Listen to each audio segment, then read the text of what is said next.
Scott, are you up and running? Please do. Great. Welcome everyone to Williston's Development Review Board for Tuesday, October 22nd. We're going to bring the meeting to order at 7:03. Let's see, 4 items on the agenda for tonight.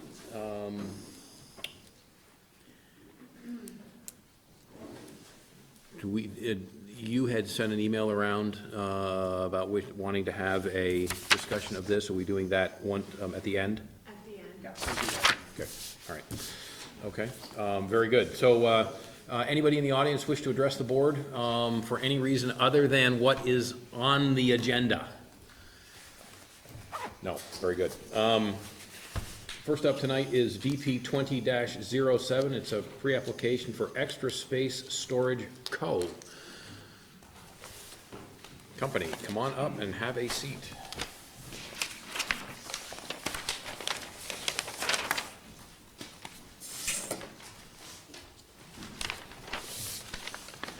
And when you are able, if you would state your name and your names and your addresses. Yes, my name is Abby Derry. I'm from Trudell Consulting Engineers. Al Urgo from Vermont Self Storage, which was Extra Space Storage. Welcome. Matt, is this you? This is me. This is you. And this is a request for pre-application review of a 92-unit self-storage facility, outdoor storage, and reconfiguration of lot lines on lots 2, 3, 5, and 6 on Munson Drive in the Industrial Zoning District West. The lot is currently developed with an access drive and an outdoor storage and construction staging use. Project history, this is the first time the DRB is reviewing this project. Most recently, in fact, at our very last meeting, October 8th, the DRB reviewed DP 20-11, a separate filing to resolve the zoning violation on the property and allow the existing outdoor storage and staging use. And all of the other file history dates back to the mid-1990s and earlier with other uses on the site related to gravel extraction, et cetera. So you may recall from 2 weeks ago, the applicant was advised by the staff to do one filing to resolve the existing uses that were happening out there, get those permitted and identified, and to follow up under a separate application for the partial development of the site and the reconfiguration of the lots. And that's what you have before you tonight. So the applicant is proposing to establish more formally the construction, staging, and outdoor storage use on the subject lots, as well as a moving and self-storage facility. Moving and self-storage facilities fall under rental and leasing services in the North America Industry Classification, or NAICS code, number 532. Outdoor storage as 23, and both of these are listed as allowed uses in this zoning district. In terms of access, there are no changes to access proposed. Lots 2, 3, 5, and 6 are accessed from Munson Drive, which is a private drive with a curb cut on Williston Road. Munson Drive was platted as a private road with a hammerhead because the original subdivision was anticipating individual developments on each parcel.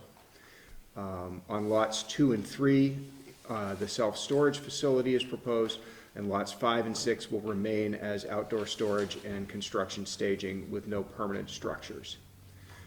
For site work, there would be grading and paving as part of this proposal. Lots 2 and 3, where the self-storage facilities are proposed to be merged under a boundary line adjustment into one 4.6 plus or minus acre parcel. Outdoor lighting, there's no outdoor lighting specifications required at pre-application, but the applicant will have to provide a photometric plan showing compliance with the requirements of the Williston Development Bylaw, Chapter 24, lighting, as part of an application for a discretionary permit. The board may want to talk a little bit about recent experiences they've had reviewing self-storage facilities and issues related to lighting, parking lighting versus security lighting, et cetera. We had a fairly recent experience making sure that we were clear on how those would be addressed. Setbacks and landscaping. Application for a discretionary permit will have to include a landscaping plan in compliance with Chapter 23 of the bylaw. DP 2011, that prior review from 2 weeks ago I mentioned, did include a landscaping plan for the exterior parcel boundaries in compliance with that chapter. So taken as a whole, commercial development, there's already a plan in place for landscape buffers to the exterior. And then, because we now have a proposed use on lots 2 and 3, self-storage, we have some required landscape buffers that are a result of the Chapter 23 requirements. There's sort of a menu of buffer widths and planting types that are provided by Chapter 23, and you see that reflected in the staff report. Those will have to be identified as part of a discretionary permit application. We would normally be looking for street trees along Williston Road, but there are existing wetlands and grade changes along the road that anybody who's been by here may recognize there's sort of a big drop down into a wetland right there off the road. So the staff's not recommending that, or rather is recommending the DRB make some determination about the feasibility. Sorry, I'm confusing two things. So it's not feasible to do the street trees on lots 2 and 3. The board should decide about if there's supplemental landscaping required on the other side of that wetland closer to the buildings to provide some of that buffering function. In terms of parking, there are no parking spaces shown in the site plan. A discretionary permit application would need to include a parking plan for the units in compliance with Chapter 24, Chapter 14. The DRB may recall from other recent experiences reviewing self-storage facilities, parking requirements tend to be fairly low for these, but the bylaw does recommend 1 space per 1,000 square feet of industrial use as a baseline. You can draw down from that as you wish. The DRB could request at this stage of review a traffic impact study at pre-application. The development will be subject to traffic impact fees assessed by the zoning administrator at the time of the issuance of an administrative permit. There are no signage specifications required at pre-application, but depending on the size and quantity of signs proposed, a master sign plan may be required at the discretionary permit level of review. In particular, if there was some sort of a monument sign desired at the road, at Williston Road and Williston Drive, adding to that existing sign for the other side, or having the multi-tenants expressed on it. There are Class 2 wetlands present on lots 2, 3, and 5. These were delineated in June of 2019, and the Conservation Commission has made a recommendation, it's their number 5, suggesting permanent fencing or boulders to delineate that buffer. There is an existing state stormwater permit for 4.5 acres of impervious surface on the site. Any water, wastewater, or other utility specifications will be required to be shown at the discretionary permit stage of review. In terms of outdoor storage, there is existing outdoor storage on the site, and it is proposed to remain on lots 5 and 6, and a discretionary permit application shall depict the locations of that outdoor storage and show compliance with the requirements of the industrial zoning district chapter as it relates to maintaining outdoor storage. This talks about location, side or rear yard, and any screening or fencing that might be necessary to contain the storage use. In terms of the design review district, so in addition to being in the industrial zoning district west, lots 2 and 3 of this project do abut Williston Road and are subject to design review requirements of Chapter 22. This means that the discretionary permit application does need to include elevations and renderings that depict the self-storage units as seen from Williston Road from eastbound and westbound directions. The DRB may decide if there are additional recommendations necessary for the applicable Chapter 22 requirements, and your staff report calls out a couple of particular requirements from that chapter in the box there that might be applicable to this project, so some other criteria to think about there. In terms of public comment, we did not receive any public comment or in letter or email form at the time of the packet mail out on October 16th. We did distribute plans to police, fire, and public works for their comment, received no comments from the police department. We did receive comments from fire and public works, and their memos are attached and included as draft recommendations in the staff report.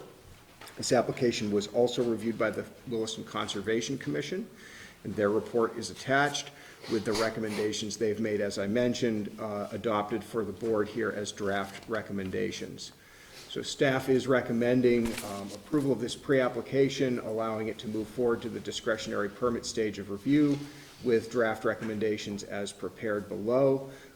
Some highlights for the board to consider here would be if they want to make a recommendation related to parking, and then that front yard landscaping or screening between the storage units in the wetland buffer on lots 2 and 3. I will stop there.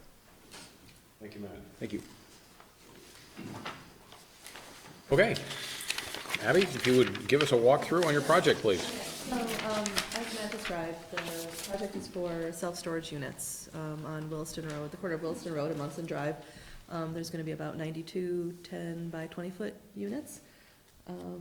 And there will be a security fence, 8-foot high, black chain link is what they're proposing right now. They're proposing building mounted LED cutoff fixtures. I don't know any plan, but that's sort of what they've done in the past on the projects that they've already done. These guys own and operate the existing self-storage facility that's on the corner of Industrial Ave and Williston Road, and also off of Wintersport Drive. So they've done a couple of these, and I have a picture of the one that they have on the corner of Industrial that I could pass out if you want. This is similar to what they're going to propose. Just a beige building with green roof and green doors. So these refresh your memory. I'm sure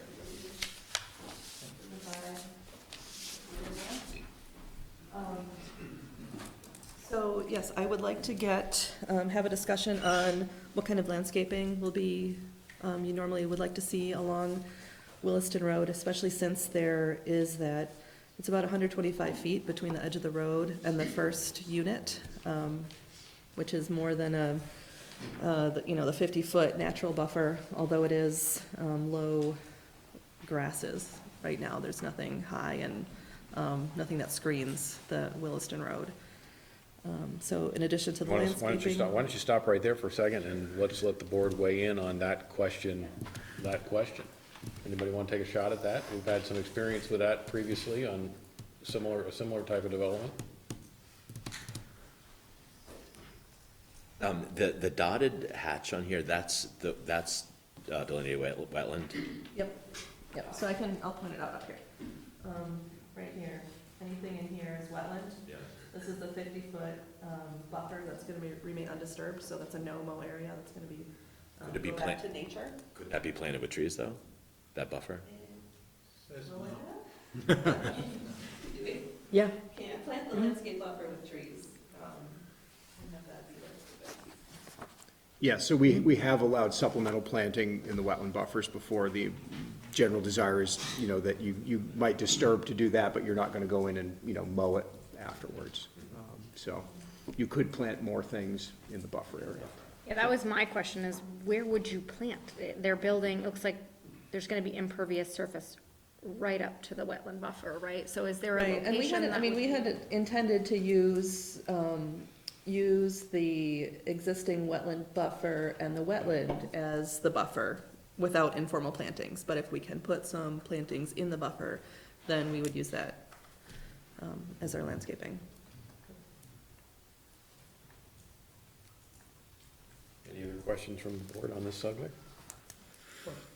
So I see that street trees are noted for both Munson Drive and Williston Road. So I just wanted to talk about the Munson Drive or the Munson Way frontage. We can propose street trees along that frontage, if that's Frontage being Munson Way. Munson Way, yep.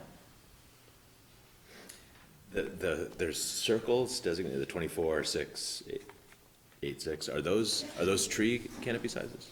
Yeah, right here, the tree caliper. Down here, there's nothing up here, but we would extend. Those are existing trees, Yeah, or? these are existing. So we could extend the plantings up here at street tree style spacing.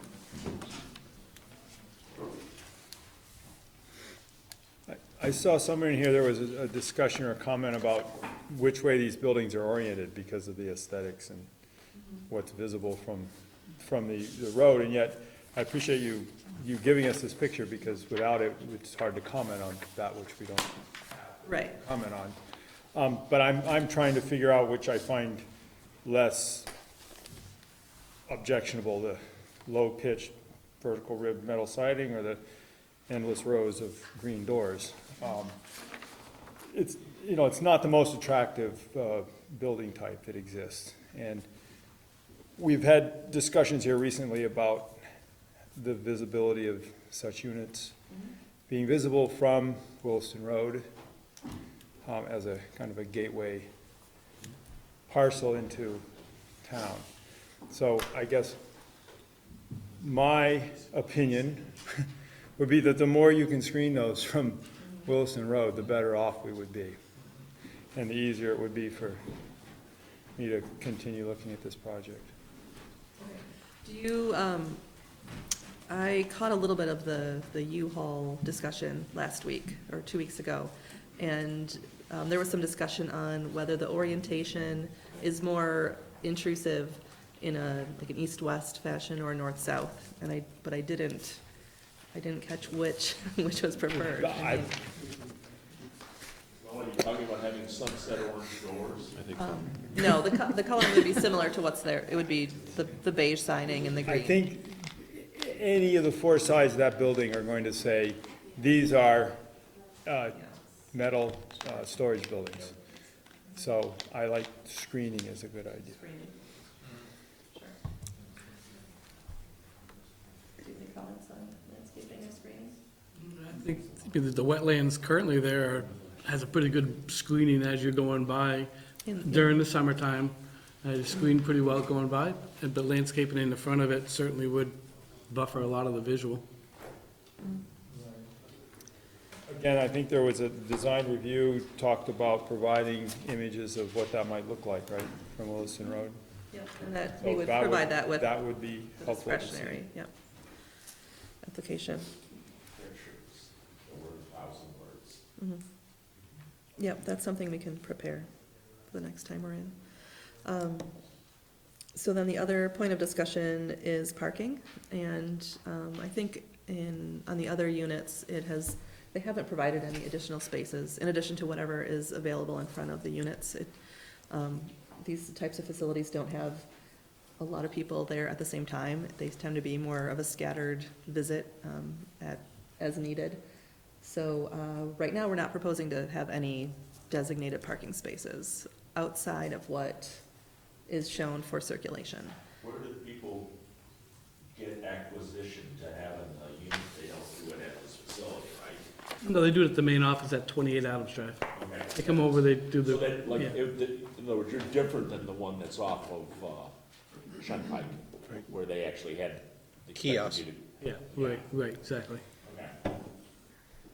So this one would have a perimeter gate with a keypad, or a perimeter fence with a keypad gate at the entry. That would slide open and closed automatically. So I guess I'm proposing to not have extra pavement that we don't need for this facility. And your lighting is gonna basically be on demand, right? When there's vehicles and people in there at night? Not gonna be 24/7. I think for security purposes, they would prefer to have the lights on to the level acceptable by the bylaw for security.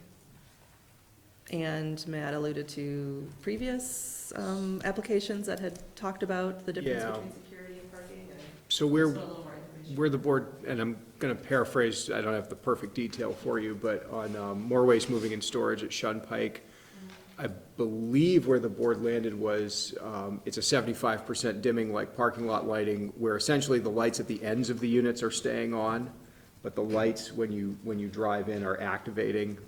As soon as somebody goes through the gate, the whole thing lights up, it shuts off, half hour after they leave. Within the bylaw, there are two sets of criteria around lighting. One is for really parking lot lighting, and the other talks about security lighting, which is really what you're looking for here. And the bylaw states a strong preference for motion control or motion control with timer lighting for security, and suggests that if you really want lights that are on all lights all the time, full brightness, that you would review a security plan like that with the police chief. The board would seek some other advice, and it tends to discourage that. Can you get the approval of more ways to Abby? Yes, And have that be absolutely. the breadcrumbs? Yep, we can do that. That's a good idea. Yeah. We don't have to recreate it, Yeah.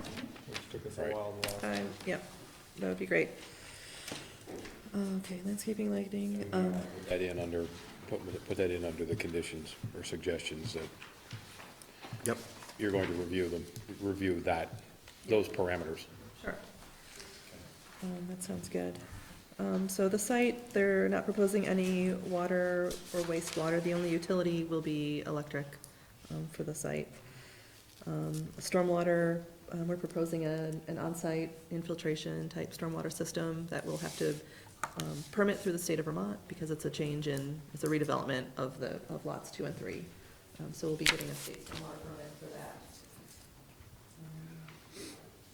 All storage is within the buildings, no outside storage of RVs or boats or anything like that? All inside. Okay. Cable and internet is the other utility, so the electronic type utilities. As far as the sign goes, they're proposing, the Munson Industrial Park sign is gonna move, based on the prior 2 weeks ago approval. But then they would propose at discretionary level to put, a self-storage sign, below on the monument sign. It says, extra space or. That's gonna come in, Vermont that's self-storage. gonna come in under a master sign permit? Okay. Part of the discretionary permit filing, we'll just treat it separately so it's clear what's going on, but should be relatively simple for us to address. As far as a traffic impact study, again, this is I don't think this facility has a density of traffic during the peak hour that would require a traffic impact study. I would propose that we just provide the ITE trip generation PM peak for this type of facility and then have the traffic impact be based on that versus studying anything. So any feedback on that? I don't have any problem with it. Yeah. No, I don't either. Looking at the agree. traffic engineer. I would agree with you. The trucking operations are still gonna go on, right? Yes, so That's where most of the traffic's gonna be anyhow. they're really, yeah, we're not, with this pre-application, we're not really proposing any changes to what has been approved on lots 5 and 6, and so I don't know if that would need to be included in this. Yeah, there's no changes on that, the lot reconfiguration is limited to lots 2 and 3, merging them into one lot, with this application. And the only other thing I wanted to talk about was, if on other self-storage facilities, there was a need for on-site trash disposal dumpsters, and I would propose that we don't have them here, and that people take care of their own garbage. I don't believe we've proposed them on our sites in the past, but I don't know how other. Right, so you don't have them on your other sites? No, we have dumpsters at the main office, but it's for the apartment and for the business, not for customers. Matt, is there a rule on that? I'll have to see, most of what we do Requires, is we want to make sure that places that generate trash have a place to put it and that it's, properly contained and accessible. I'm just looking, Is there a container on this facility which is right around? No, the we have corner? not, there's none on any of the facilities. Customers pay a deposit, they're required to remove all the disposals that could be on site or in their unit, and if it's not, I'll take care of whatever may be left, but in turn, we keep the deposit, so most of the time, it's taken care of by the customer, but I do pick up whatever is left by the customer, so nothing remains do you have to do on that, do you site. have to do that much? Couple times a month, maybe, that, We go through that process.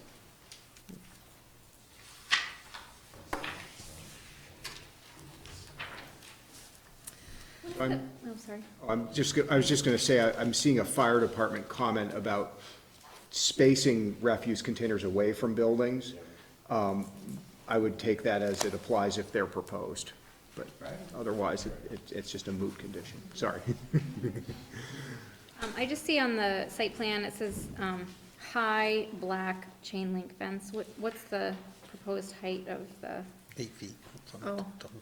is it, I can't read. Yeah. 8 foot high. Yes. There we go. Okay. And is black, I mean, it, obviously, we have 22.9.4 recited in the, in our report. Does this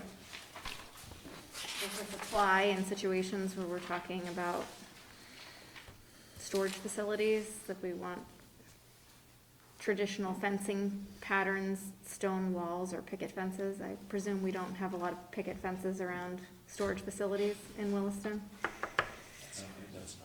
Okay, so an 8-foot chain link fence is a pretty typical.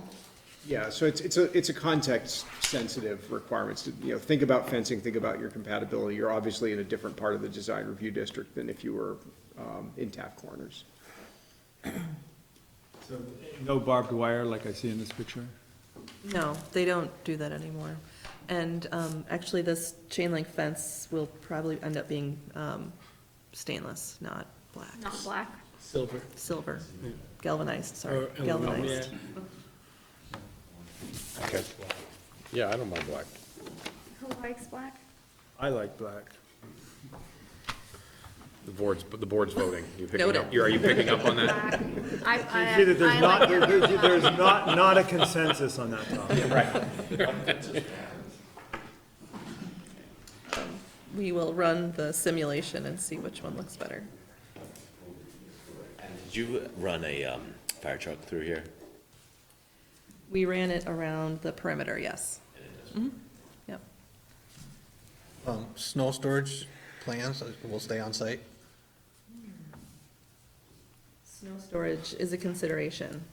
We will probably end up moving the fence to accommodate that. So the fence will probably run closer to the property line along Munson Way, so that there's a little bit of snow storage between the fence and the pavement. The front of the building? Yep. front of the Facility, Munson Way?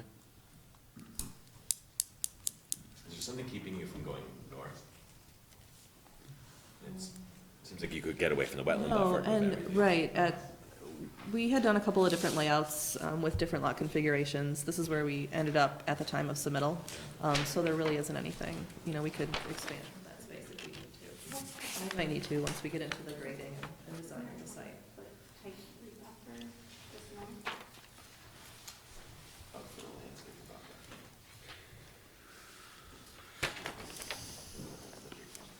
Right, but there's a whole little triangle of space there Yeah. that's on this lot. Yeah. It's not being used. As, from my perspective, if you wanted to look at an option that turned those buildings 90 degrees, and showed us what that looked like, again, I'd say, I'd be shooting for the least visual impact from Williston Road. Well, the further north you put it too, the less impact it'll have, and then the more land, the more space you'd have for plantings that would keep you guessing- out of the wetland buffer. Before you use up their land, I'm guessing that they probably have plans for that. Okay, fair enough. Talked at the last meeting about the DPW comments about the cul-de-sac. Is that, but the comment came back again, that it shall be a cul-de-sac?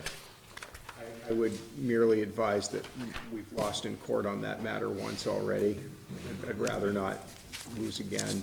And in particular, that when you've platted something as part of an approved subdivision, including what often happens when subdivisions are platted, the configuration of roads, you're generally entitled to keep that configuration going forward through amendments, so. So we can just ignore that I hate to tell you to ignore the comment, but I would take it under advisement with what I've just told you about the enforceability of it.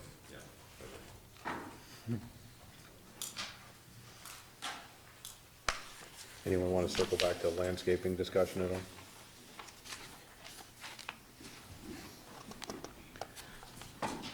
I think landscaping in the 50-foot buffer makes sense. Yep, I do too. It seems like there's limited benefit to the fence or the boulders along the wetland delineation, given where that fence is.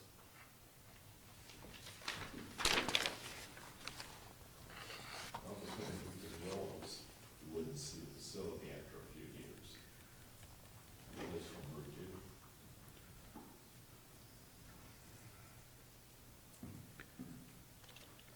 2. Okay.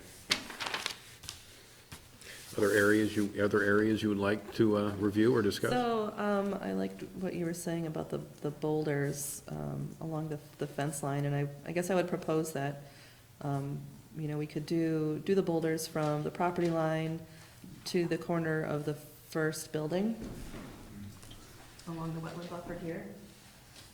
And then, since there's nothing happening in here, we could, I don't know if we would need to continue the boulders along here, but then pick them up again, you know, as the fence starts to diverge from the wetland buffer. If you're planning on grass and stuff in there and mowing, how are you gonna delineate where the wetland buffer is for the people that would be mowing or maintaining? Yeah. It's a no-mow zone. Seems like the black fence would become the de facto wetland border. So this, we need to talk about this too.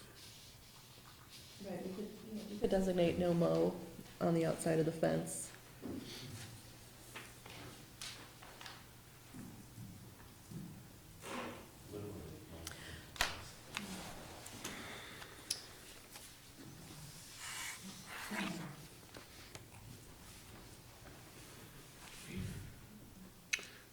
Any other questions on this topic? So, Matt, this is really a two-part request. And the second part of this is the outdoor storage. NAICS 23 on lot 6, correct? Well, so that's shown on some of the lots that are subject to this. We did discuss it as part of the prior application as well. You know, I think, Are we talking about that tonight, or is that, you've got it, the way the staff notes are written, it's outdoor storage on lot 6, and it's mini storage on lot, whatever that is.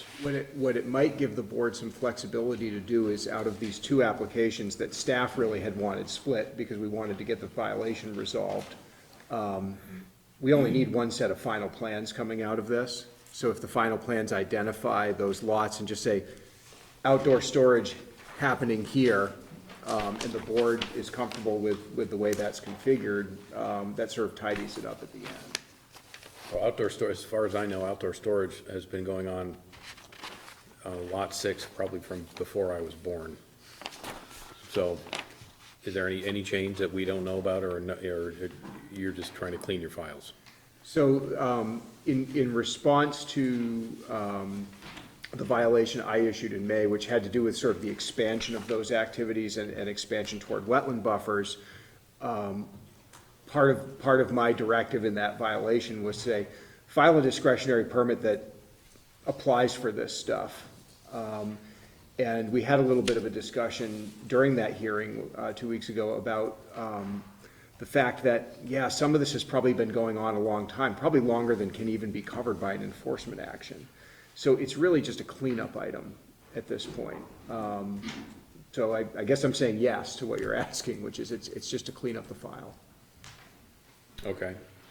It does raise a question about the aforementioned wedge of land on lot 3, though, as to whether that's going to continue to be used for outdoor storage, and if so, the site plan for this should actually designate that.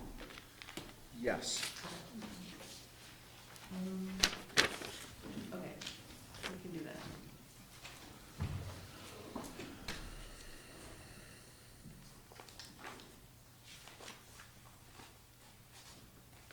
Yes, if They want to continue the outdoor storage and that wedge of land that's left on the new lot 2. I'll have that designated on, at the discretionary level.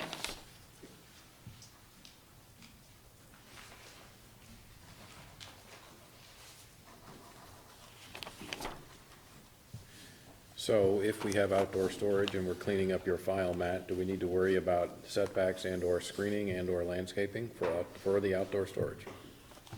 I think you should make a conscious decision as a board if there's anything you do want to require for that. The greatest concern coming out of the violation was just let's not get into the wetland buffer. Let's make sure that that gets delineated and we stay out. And part of the conversation 2 weeks ago, I think Pete, you asked me sort of, what's the extent to which the board can continue to require modifications on that? And I said, well, we would very quickly get into that discussion of what's pre-existing, what's been there for more than 15 years, what of it does the town have a right to even, push around? So I would advise a fairly pragmatic approach to that. Getting it designated on the site plan, making sure it doesn't go into the wetland, I think would satisfy most of the interests of the bylaw that I was concerned with in initiating that violation.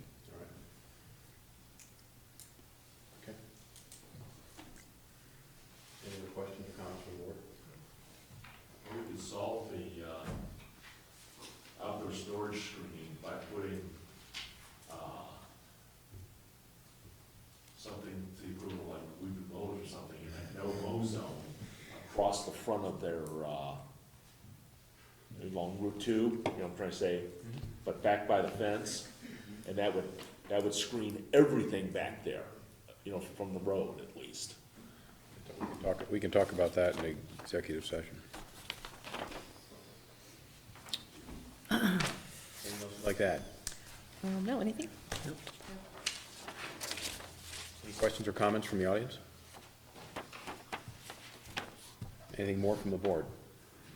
All set? Okay. Thank you for coming. Thank you for having us. We're going to close DP 20-07, pre-application.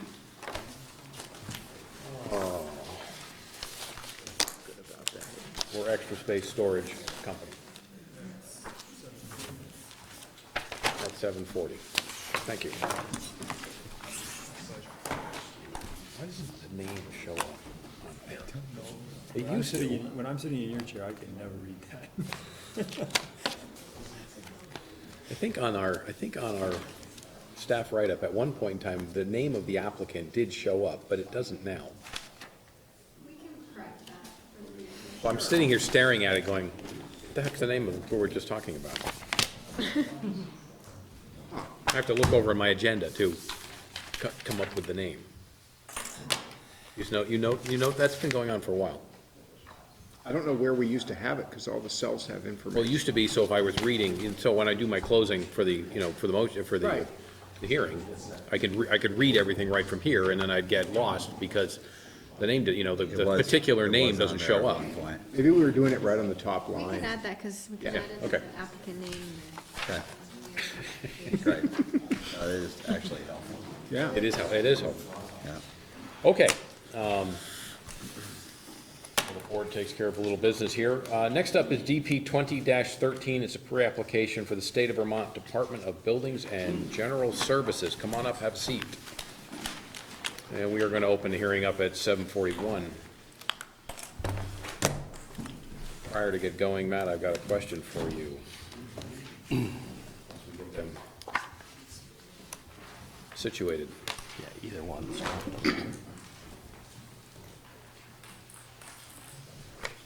So while they're doing that, I just want to disclose that the firm that I work for does business with BGS. I do not see that as a conflict of interest.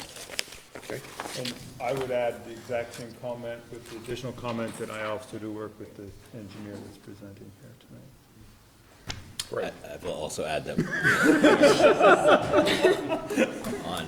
We still got a quorum, guys. I think it's a minor, not a conflict, but we are riding her with the state of Vermont, V-Trans, to manage the parking ride project, which is tied into this, adjacent to this. Got it. Okay. Gentlemen, welcome. If you would state your names and your addresses, please, for the record. Starting left to right, or right to left. Starting with you, sir. I'm Joe Aja, with Buildings and Journal Services, 2 Governor Aiken Avenue. Marty Sienkiewicz, SAS Architects, 117 St. Paul Street, Burlington. Your first name was? Marty? Yep. My name's Scott Homestead. I work for Krebs and Lansing Consulting Engineers, 164 Main Street in Colchester. Solly Horvath, Project Manager, Building and General Services, 2 Governor Aiken. Great, thank you very much.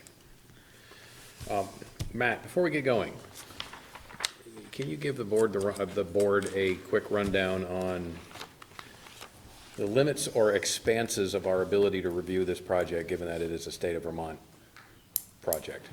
Sure. In a very brief way, certain projects in, either on certain lands owned by certain people or under certain applications enjoy some partial exemptions from local zoning. So state or federally owned, municipally owned sometimes, and operated facilities have some ability to discuss exemptions with the DRB where those exemptions are necessary to allow them to perform their intended functional use. Where this mostly would come into play is if somebody wanted to develop a state facility in a zoning district that didn't allow for it. And they said, well, we're going to buy this piece of land, we're going to build our call center, our office building, whatever. And there, in the discussion the board has with that, and I'm not quoting statute right now. If a more specific question, we would really get into the weeds with this. But to say, well, why do you need it there, or why do you need relief from that particular requirement? And you would want the applicant to tell you, well, because of what we do, and because we need to be on this site, we need some relief from this requirement. So that would be the beginning of that conversation, and it's very likely that if there were a lot of those exemptions in play on a site plan review, we might seek some review with our attorney as well. That said, we're at pre-application for this right now, and it's a good time to start identifying if there are those things that you want questions answered about. But in general, we have the state as an applicant, trying to comply with the requirements of the bylaw. So, we've reviewed it like it's anybody else for 99% of this, to go through those requirements, because this is a zoning district that's got some unique things going on related to screening and clearing limits especially, which Melinda will talk about. Okay, all right, thank you for that. Melinda?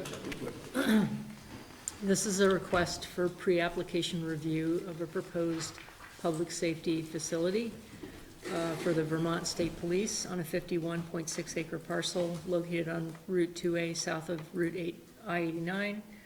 The eastern portion of the subject parcel lies in the Gateway Zoning District South, and the western portion lies within the Agricultural Rural Residential Zoning District.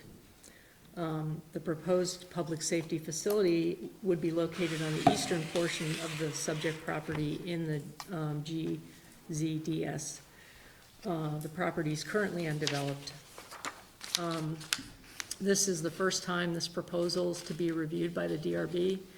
The subject parcels existed prior to 1990 and previously contained a commercial building that was operated as a slaughterhouse and meat processing facility.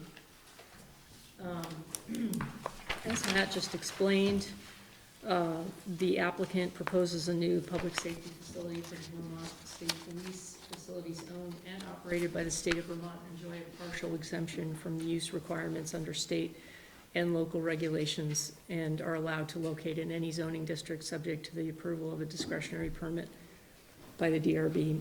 Thus, it is an allowed use in the Gateway Zoning District South. The property is currently wooded. The development site would be cleared, graded, and paved as part of the proposal. Chapter 34 has specific provisions related to screening and landscaping intended to maintain the appearance of a wooded hillside. And part of this involves an overall clearing limit of 35% of the area of the parcel that's within the Gateway Zoning District South. Outside of that 35%, the remainder of the site must remain in woodland or forest vegetation. And the applicant will need to document that the project is adhering to the overall clearing limit. Is that something that the town will be paying attention to through a state forester or somebody that we hire, or just weighing in on the reporting of the applicant? I think that we would expect them to document a calculated clearing limit. The applicants propose to construct 3 structures, a main building that will house the various divisions of the Vermont State Police, and a couple of storage facilities that house various vehicles. None of the structures are proposed to exceed the town's 36-foot limit on building height. There is on the plans a future salt shed and access drive that the applicant has indicated is for illustrative purposes and that may be done in the future by others. So our recommendations are, because it's not pertinent to this current project, to just remove those elements from the site plan unless they know for sure where they're going to go and so forth. So there are specific design standards for building on hillsides in the Gateway Zoning District South. I'm not going to read through them, but if you have any questions about these standards, I'm happy to try to answer them. And where the staff is recommending that the DRB require the applicant to document through multi-directional site renderings that the proposed project complies with the above stated requirements. Linda, I do have a question here. This site has not come up for review very often, so this is really the first time I'm kind of seeing these rules. These are specifically for this site, it sounds like. It's specifically for the Gateway Zoning District South, yes. So therefore, the references to north-facing and west-facing Right. glass are very specific. Right, and it's all of these regulations, these provisions, the intent of them is to maintain the appearance of a wooded hillside from afar, so that you're not, say, from, the highway or from Route 2, kind of looking up at the hillside and seeing big giant buildings. That's the intent. The intent to protect the horizon as well, so you were really looking Yes. to keep anything from being silhouetted against the sky beyond. Are there any other intents here that the planning commission was, I just want to know for Yeah. us as we review this, kind of what the intents were here. I think, I'm kind of guessing because I wasn't around when these were drafted, but it seems as though there's also, the main intent is to maintain the wooded hillside, and part of that, I think, is just to, protect assuming that there's a steep slope, which there is kind of a steep slope, to just protect that slope and, minimize erosion and, that kind of thing. Okay, thank you. There's a couple examples on Hurricane Lane of bigger cut and fill, or the site where Bill Dunn ended up building a solar farm instead of an office building. There was a lot of concern when that site went under review of a large office building being, highly visible. All the things you just mentioned, John, and all the things Melinda just mentioned about erosion and steepness related to cut and fill. So some of it was, I think, a reaction to what the commission saw at the time being developed or proposed on Hurricane. Yeah. So there is no subdivision or boundary line adjustment proposed. There's no minimum lot size in the Gateway Zoning District South, and the project complies with the frontage requirements. For access, the applicant is coordinating with V-Trans to provide an access road to the site, which makes it a little bit hard to review access because it's really being provided by V-Trans, who will come in at a future date with an application for an amendment to change the access for the park and ride. So will the park and ride located to the north of this, adjacent to the parcel, exit along that access road parallel to, and it'll all exit out onto 2A at that south entrance? Yes? Yes. Okay. It would kind of be good if they came in together. It's close.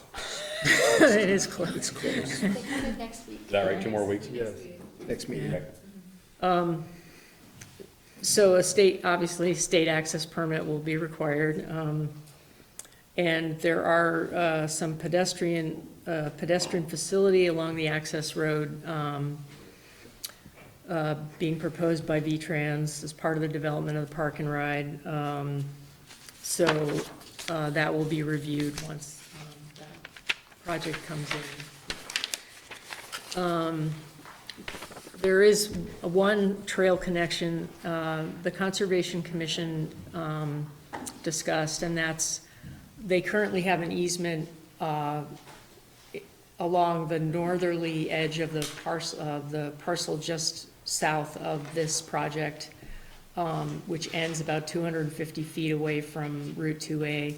So the Conservation Commission requested an easement from the end of the existing one on the LaCasse property, going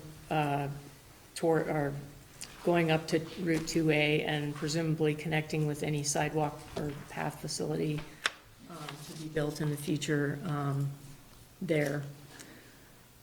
And for outdoor lighting specifications aren't required at pre-app, none have been provided.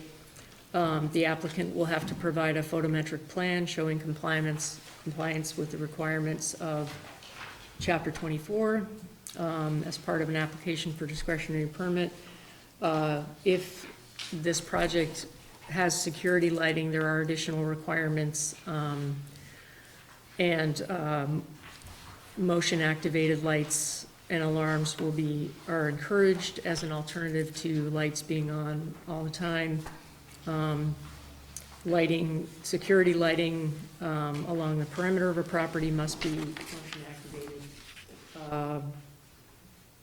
And for signs, the proposed project does include signage, and most likely will require a master sign plan.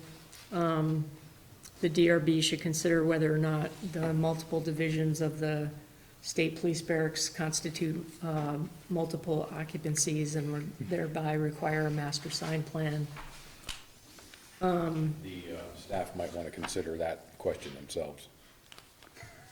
Of course. As to whether you're going to recommend that or not. Yeah, I mean, I think part of it would be that if the signage plan is as subdued as my guess is it will be, just, having looked at other state facilities, that it might be likely that a single monument sign that just says State of Vermont and then lists the divisions that are there could just be shown on a plan sheet, and we wouldn't have to go into a big master sign plan analysis for that. That might make sense.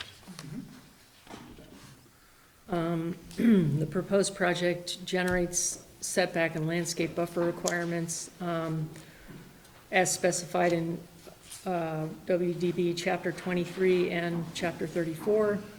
Chapter 34 does contain a section entitled Hillside Development that includes very specific standards related to landscaping and building designs on sites in the Gateway Zoning District South.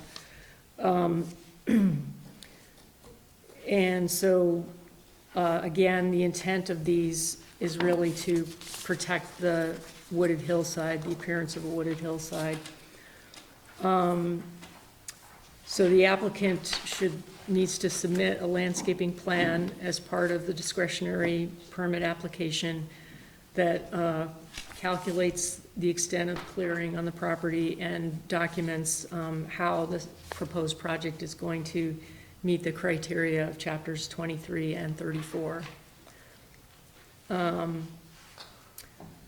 There is also parking lot landscaping that is going to be required with the parking as it's shown. There's parking areas that contain more than 24 spaces and ranks of parking, single ranks of parking that contain more than 24 spaces, which would require a landscaped island breaking up those ranks. There was a question about the upper parking area that I had, that wasn't sure whether it was actually outdoor storage for the vehicles or whether it was actually parking for the storage buildings. So I guess that's something that should be made clear, whether this is a storage area or whether it's actually for parking. Upper parking up the hill on the south side. Yeah. Okay. And, you know, so obviously if it is a storage area, I think these parking, some of these parking requirements can be waived for that parking area, but if it's actually serving as parking, then that's something that we need to do. Okay, street trees will be required along the access road frontage. So the landscape plan will need to show street trees in compliance with WDB Chapter 26.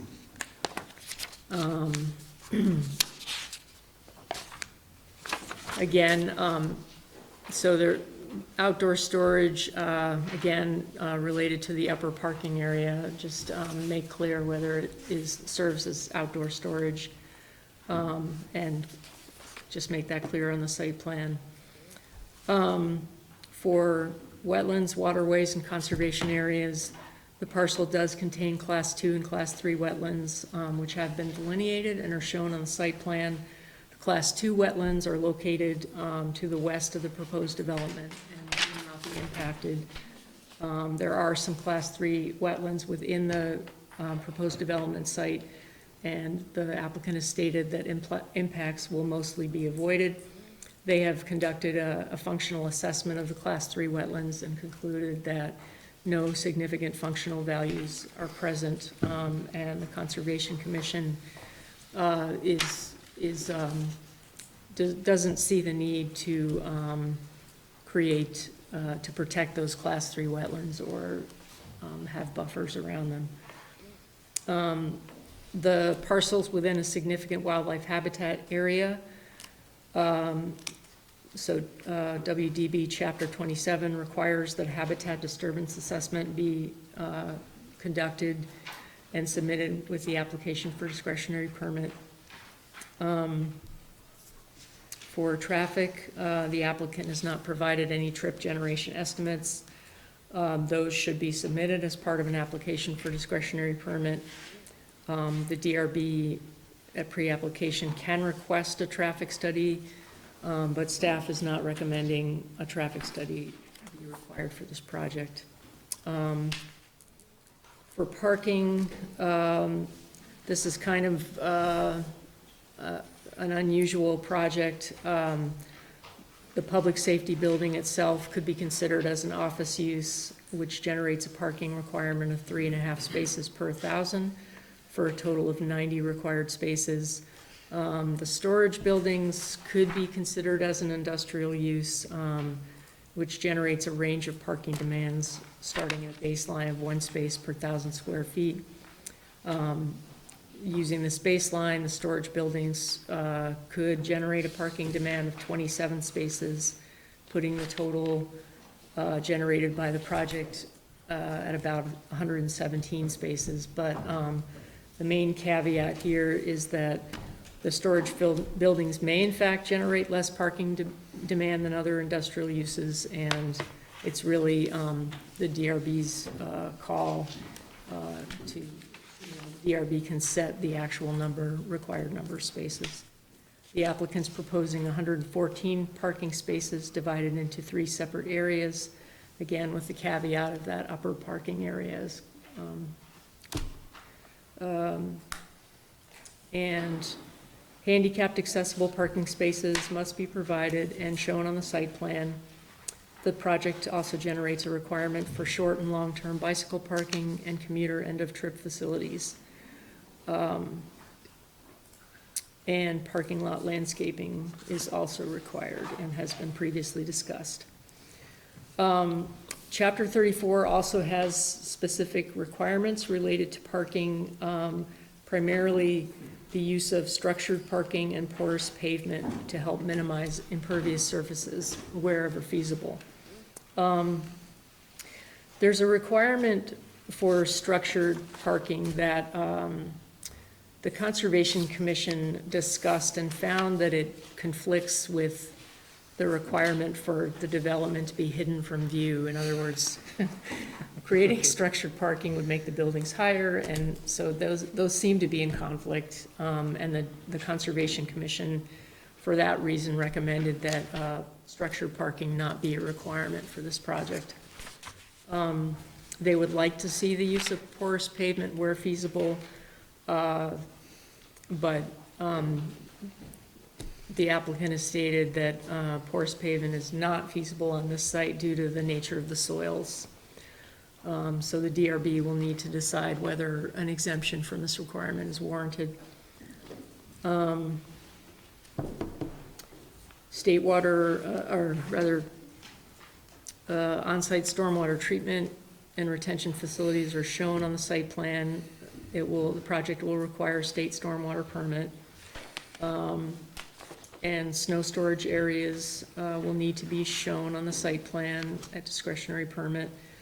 For water and wastewater, the applicant's proposing to connect to municipal water and sewer services. Water connection fees will apply. The site plan for discretionary permit will have to show all existing and proposed utilities, and all utilities must be buried underground. This project's subject to design review. The HAC recommended, had a couple of recommendations.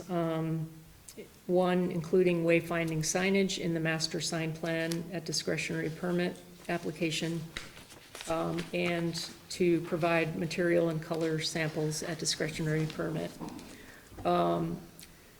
The police, fire, and public works departments had an opportunity to review and provide comment. Police did not respond to our request for comments. The fire department submitted their comments in a memo.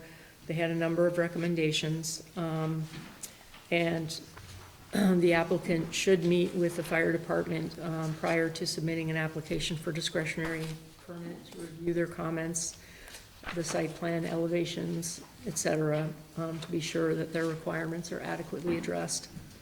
Public Works provided a comment memo with some recommendations related to water and sewer as shown on the site plans, and applying for sewer allocation.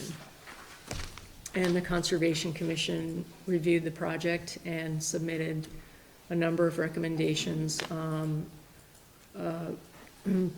providing an easement for a trail or a multi-use path. Existing Class 2 wetlands must remain in natural vegetation, be clearly demarcated on the site plan. And the applicant should indicate how the wetlands on the site will be protected from disturbance. And I think they're referring to the Class 2 wetlands. And a habitat disturbance assessment will be required at discretionary permit. And the structured parking requirement should not be required for this project. And the use of porous pavement unless it's not physically feasible. And then just providing a landscape plan that's in compliance with Chapter 23 and Chapter 34. So staff is recommending this pre-application be allowed to proceed to discretionary permit with some draft recommendations for your consideration. Great, thank you very much. Gentlemen. So if I may, Joe Edgerton with the state to read off from 24 VSA 3314, sorry, 4413, in that the following uses may be regulated only with respect to location, size, height, building bulk, yards, courts, setback, density of buildings, off-street parking, loading facilities, traffic, noise, lighting, landscaping, and screening requirements, and only to the extent that regulations do not have the effect of interfering with the intended functional use. And there goes on to list the state entities and other public-private schools, churches, and all that. There's more into that. But that's basically just my standard speech that I provided all of these hearings. Joe, excuse me one second, can you tell me again the statute that you just? 4413, would you like a copy? I have copies for everybody if you'd like. 4413 of which title? 24. Joe, I'd like a copy of that. Why don't you pass it out to the entire board?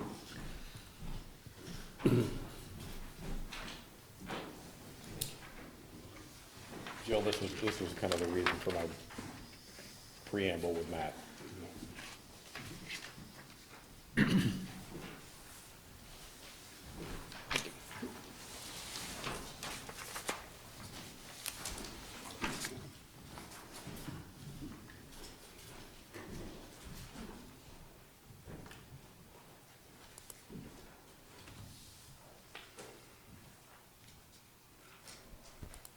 So Joe, just to clarify, the state of Vermont will be the owner of the facility. That is correct.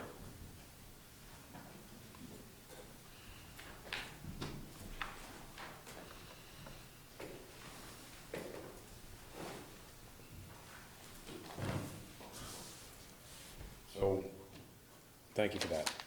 That's helpful. Why don't you give the, why don't you walk the board through,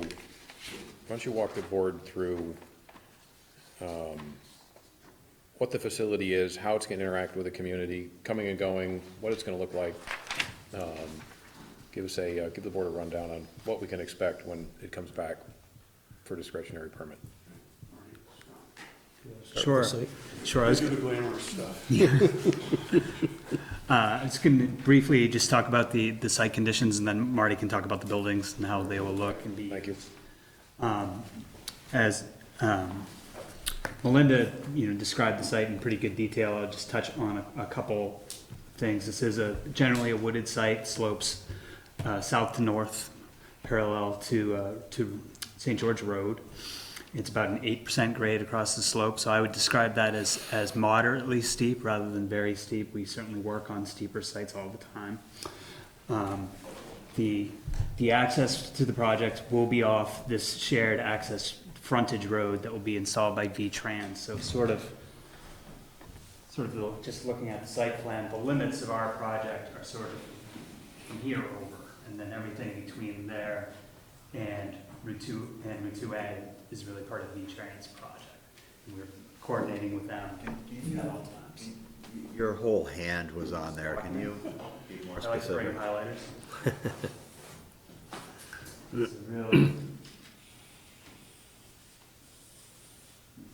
essentially to the west of the pink line I just drew is the limit of our project. That's probably useful to understand. And that's just an arbitrary line, right? That's not, you're not a proposed property line, right? The It's property not line's- a property line. My understanding at this point is that the Buildings and General Services will continue to own the entire parcel and that the access will be through an easement agreement. So just hold on one second right there, Matt and Melinda. So we have two owners at the moment. And when the park and ride comes in, we probably have a third owner, all state of Vermont, but different divisions of. So if the board wanted screening or street trees inside between the arbitrary pink property line and 2A, who are we talking to? Serious question. So I think you're talking to whomever is going to develop the thing that needs the buffer. So in this case, Whoever does what? whoever develops the thing that generates the requirement for the buffer. So in our world, development requires a buffer, streets and access drives require street trees. So there's some division of labor and responsibility related to who's gonna build these components. And that would be the answer. If the access comes in as part of a refined proposal for the park and ride, and that access is proposed to be built as part of the park and ride, then you would expect it to be buffered and landscaped as part of that approval. Now, there can be project timing and coordination where you go, you know, okay, it makes sense for that to happen a little later because there's two projects going on. But the board would kind of want to understand that while there are at least two connected projects here, they do have definitive pieces of land they come with, and, you know, to divvy up those requirements like that. Okay. So to clarify, everything to the right of your pink line, that would be an access drive? That's correct. And utilities and whatnot that go with it. Here, go ahead. Sure. So, you know, within our site, there are three parking areas, as Melinda described. The area labeled as public parking on the southeast part of it, that is for the public and is in an unsecure area, whereas the parking lot on the north side, downslope of the building, is for the employees of the police barracks building. And then the upper parking area to the west is sort of a combination parking storage area that I think we will need to detail out a little better at the discretionary permit application. But that's where the 117 spots are divvied up between those three areas. Utility-wise, we will connect to there are municipal water and sewer lines that run along Route 2A in this area, so we'll be making municipal connections to those areas. We'll meet with Public Works to address their comments. I don't see them as deal breakers by any means, but I think we'll just meet with them and clarify what they need prior to coming in again here. For stormwater management, we're proposing two gravel wetlands. These are sort of one of the desired practices that were outlined in the 2017 stormwater manual that came out relatively recently. Those areas will be, again, here and here, sort of breaking up the site into two watersheds for treatment. We are not proposing porous pavement on this project. The soils out here are Cabot silty loams, which are classified as both Class D soils, meaning that they have very low infiltrative capacities and a high water table. As an engineer, I can't recommend putting porous pavement anywhere where underneath it you're going to be going right into the water table, and you're going to need to under drain that anyway. I think the gravel wetlands provide more than adequate treatment, and possibly I think there's some data that we could prepare if you were interested that shows that it's actually better treatment of suspended solids and phosphorus, which are some of the things that people are concerned about in stormwater today. The only other thing I would touch on was the wetlands that were referenced. We did have a wetlands consultant, Dory Barton from Arrowwood Environmental, meet with Tina Heath from the state out here, and they confirmed the wetlands delineations that were done. The Class 3 wetlands on the in and around our development area were classified. I believe the technical term they used were miserable. It was all buckthorn and just these general low-lying, just horrible places to be, and no one seemed to really care if those came or stayed or went away forever. So the only spot we're actually proposing to even disturb those is in our stormwater management area, and I think that will be essentially a better wetland than what's there now. And for that, I would turn. Do you want to talk about some of the building stuff? Yeah. Before we get going, anybody on the board have questions on anything that was just covered? Yeah, question on Sure. on your parking areas. Why do you have gates through your security fence on the lower and on the back behind the storage buildings? Because this is, as a police facility, those areas need to be secure. and gated, fenced. Those need to be secured and fenced Why at do they gates. why do they have a gate that appears to open into nowhere still? Oh, out here? That's to plow snow. removal. To plow snow. Okay. Other questions? So Scott, I see wetlands D and E, those are the class 3 that you were. Those are the class 3. I can show you, I think. And I saw there was a wetland C over by the streams on the west side of the site. The larger plan here.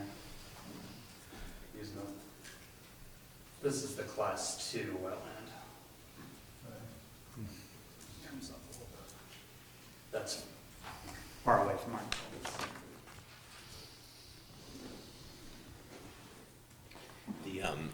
Maybe this is a question for Melinda, for the calculation of the 35% tree coverage, or I guess 35% max clearing, is the portion that's to the right of the arbitrary pink line is included, I mean, it's of the entire lot within that zoning district, right? It wouldn't stop at the pink line, okay. We're calculating as if it is. Yes. Yeah. And I assume you've calculated that and. Right. Yes, with the future salt shed area, it was very close. We're taking that out, which allows us to meet it relatively easily. So you're saying that will not be part of the discretionary permit? That's correct.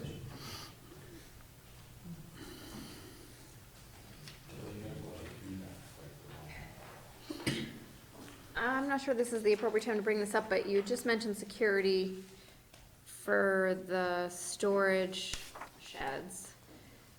What will those storage shed, what's the use? Is it storing vehicles, storing police vehicles, storing evidence? Yeah, I can touch on that. So, we just explain the parking a little bit more, just for orientation. This is the access drive and the proposed future salt shed that we're going to remove from the plans. This is a V-Trans project that's going to happen sometime down the road. We don't know when. So, being a state police facility, there is a secure area of the site that's required. So the public portion of the main building is here, is the main public entrance. Inside that building, there's a 50-person meeting room, conference room, that is used by the state police and is intended to be shared for public use. The parking that you see here is the main public parking for the building, and some staff as well, but this is the public parking area. At this point, there is a security fence that wraps around the building. One of the storage buildings creates part of that secure perimeter, and then the rest of the site is secure to here. So this parking lot and the parking here is all within that secured fence. This is the parking that's intended for use for staff and employees that use the building. And then the parking that's shown here is not really vehicles will park there, but it's intended to be for overflow storage, for trailers, snowmobile trailers, boats and boat trailers, the sorts of things that the police use. And if there's an accident and a vehicle is impounded for investigation or something like that, they get stored in those spaces. So it's not really intended for for daily use. There are 2 storage buildings, and those storage buildings house the vessels and vehicles, the specialty vehicles, the boats, the snowmobiles, the seasonal storage of those pieces when they're not out. So there's a combination of heated and unheated storage for those facilities. So they're really not occupied.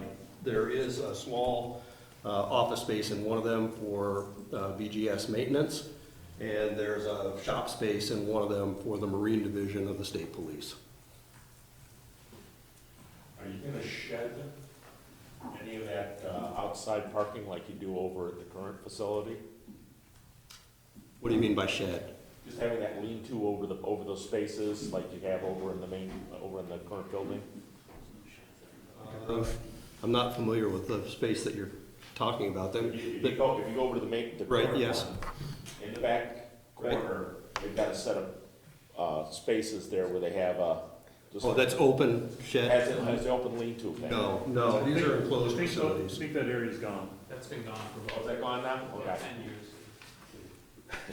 It's been a few years since I've. Good memory. That's why I couldn't picture it. So, let's see, so from there, unless there's other questions about the site, I'll just quickly go to the building. So, start here. Well, can I touch on this parking issue? If the public parking is limited to just what's identified as public parking, and upper parking and lower parking lots aren't gonna be used by the public, does the number of spaces, is the number of spaces there satisfactory to the proposed use of the building? Because these other ones, from what I'm hearing, they're gonna be gated off, right? So they're not gonna be open to the public, the other spaces. That's correct, they're within a secured fence. And would all employees have access to that secured area? Gary's saying yes.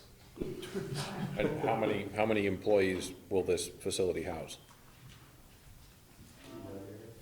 About 100 during the day, maybe, or no, probably fewer than that, 70 during the day out of max, that's out of max. For the record, So officer, it's Captain Gary Scott, Vermont State Police, and I work out of headquarters in State Drive in Waterbury. Thanks so much. Thank you, Gary. all right? Okay, so the buildings, the primary building, So stop one question. No, I think I'm good. I mean, I think as long as the employees have access to the parking lots, then they're appropriate to be used in that calculation. Okay, I just wanted to wrap up the thought. Go ahead. there are 35 spaces in the parking in front that's open to the public. Yeah. Where did you come up with that number? Why 35? That's a good question. That was just working back and forth with the owner. We determined that 35 was an appropriate number for spaces outside of the fence. This facility is a little larger than our other facilities. It is one that we've sort of done a cookie cutter approach to. We started in Derby, went to Royalton, St. Albans, New Haven, just finished up in Westminster, and this is yet another one that's coming online. Very similar layout to the building itself and the parking areas themselves. So that's, rarely do we have people who use the public meeting room, but it is allowed. It can be loaned out during the office hours, and I don't know, and Gary, you may be able to say, but in my visits to them, the parking lots are really full. Public safety employee, the troopers, they're out on the road a lot, so that would, public visit. I think that goes with the, if you'll take a look at the facility that's at the bottom of the, at the bottom of the interstate right now, the parking lots. Pretty empty. And I wonder if 35 is too many. That's I guess the way I was going. You don't need all that many spaces. It might be helpful to see a visual representation of the other as-builts, that, like the other projects that are, I don't know if you can provide that next go around, if it's essentially the same. Google Earth, okay? Sure, something like that. Get out there with a camera and take a picture, yeah. I've taken a look at the one in St. Albans and the other two, and they look really good. Yeah. Significantly smaller than the one. Yeah, definitely smaller, yes. So there's just multiple views of the buildings here. The primary building is a masonry building. This is the entrance from the public parking. The access road is out here. The intent is that it is a masonry building, and it's 2 stories built into the hill, so the lower level is exposed. And the building materials will be brick masonry and a standing seam metal roof. We will bring samples of that, color samples and material samples at the discretionary. So, and I won't describe it in full detail, but there's several views of that building. And then the two storage buildings are metal-sided, insulated metal panels, again with a metal roof. And they're single slope pitch roofs that shed the snow to the back on each, with the overhead door access on the high side of the roof. A few more views here. So here's kind of an overview, Route 2A being out here, and then the new access drive here, down to the proposed park and ride. This access is into the proposed salt shed, so that'll go away. Lower parking, upper parking, and upper parking within the fenced area. So, quick overview. Are you, in the area that you had the salt shed, the proposed salt shed, which is now gone, are you gonna be clearing that initially? Is that part of is that outside of your 35%? Outside of the 35%. Clearing coverage? Correct. But in the future, but it could be done, it could be added in the future? Correct. Do you have any idea whether that's if that comes in the future, do you have any idea when it might come in? If V-Trans would get funding, but right now, last I heard, they were having issues with that, but they don't really see a high need, but I can't speak for you. Okay. I guess my question would simply be if that was cleared out, we have an awful lot of big tail end of a shed hanging out in the middle of the property on a high slope, visible from the road, so.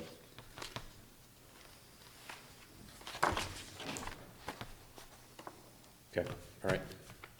So I'll also say that we do recognize the landscape requirements. We are working with Distinctive Landscaping, Charlie Prout, to come up with a landscape plan. We will have that for you at the next hearing. And we understand those requirements. What is the material on the lower level of the main building? Yes. Fiber? The material on the lower level of the main building is masonry. Oh, it, Brick, the Yes. whole thing. The entire building is masonry, yes. But it's shown as two different, Brick and masonry. It's two different types of masonry. There's a base around the building that will be a different size, texture, color of masonry, but it's all brick masonry.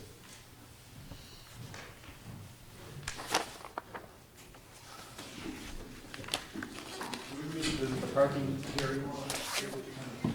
The building is also designed to be an emergency operation command for any major incidents that occur in the county. So anything that happens within the other agencies, police agencies or fire, this acts as a supplemental emergency operations to bring it away from an incident at the airport or an incident on the lake. So that's why there's extra parking built in the back too, if we had to activate it away for a long-term emergency operation. Hopefully that, why there's extra spaces coming towards the back of the building too. Thank you. Questions or comments from the board? the requirement to have the visual absorption, it seems like it implies two things. Well, one implication, it seems like it'd be really helpful to have a visual rendered view from the interstate looking up. I don't know if that's already on your list, but that, it specifically says, from all roads and traveled ways, which that seems pretty excessive to look at all roads, but it seems like the interstate would be the primary viewpoint. Given, let me just chime in and say that given that downhill there is a park and ride coming in, that any rendering is gonna need to show that park and ride in that. So currently it's wooded, right? Correct. So if you take a look, the park and ride's not there, make sure that the sight lines include the park and ride. will the parking lot ride be coming in on this lot? Comes in on just to the south of it, So this lot? just to the north of it. Right, I mean, to the extent that any trees that are gonna be lost by putting in the park and ride would otherwise be screening the site, if those trees are. That's correct. That's gonna end up being thrown on the park and ride crew having to deal with the landscape problem. Let's just try, let's see if we can get as good a result out of Right, this as possible. I want to see, yeah, I mean, I think it's important to see what this is going to look like when the full development. Between the two developments, it is a hefty chunk. There's a hefty chunk of hillside that's going to be opened up. We understand that it's gonna get built, but let's make sure that it's done as well as possible. Will there be a curb cut, and I'm talking about the park and ride lot now, will there be a curb cut directly into the park and ride? Yes. And so then this access road will go between the two lots? So could somebody presumably come out of the park and ride, traverse up your lot and out to Route 2 that way? Or would they just? That's the main route.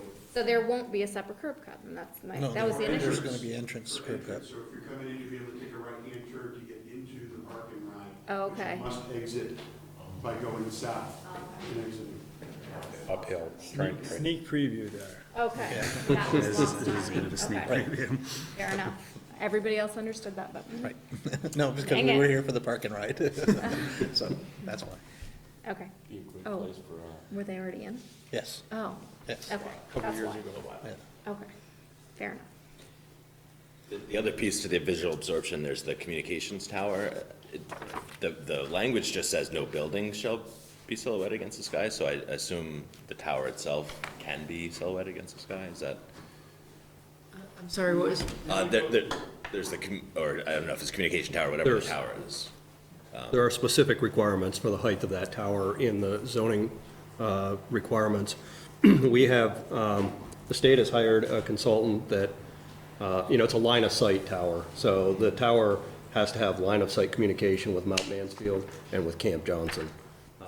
So we believe that it won't be any higher than the existing tower, because that currently has the same line of sight. This building is higher up.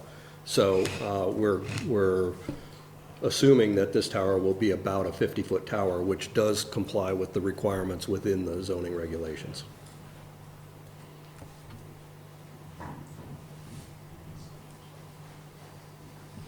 As a comment, I appreciate the renderings you provided here in the material palette.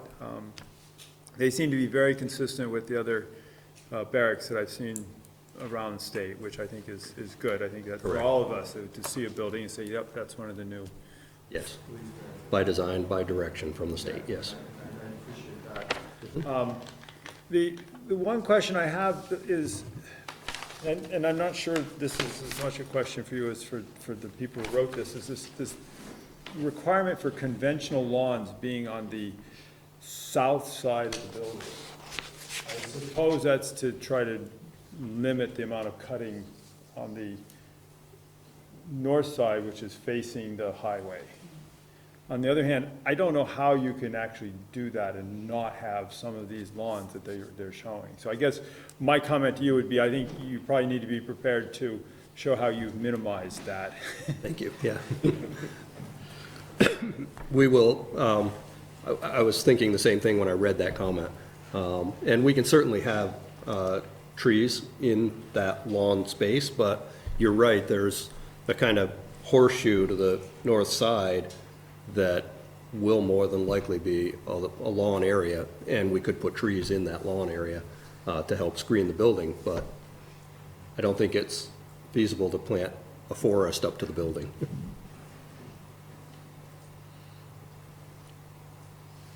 Will there be prisoners?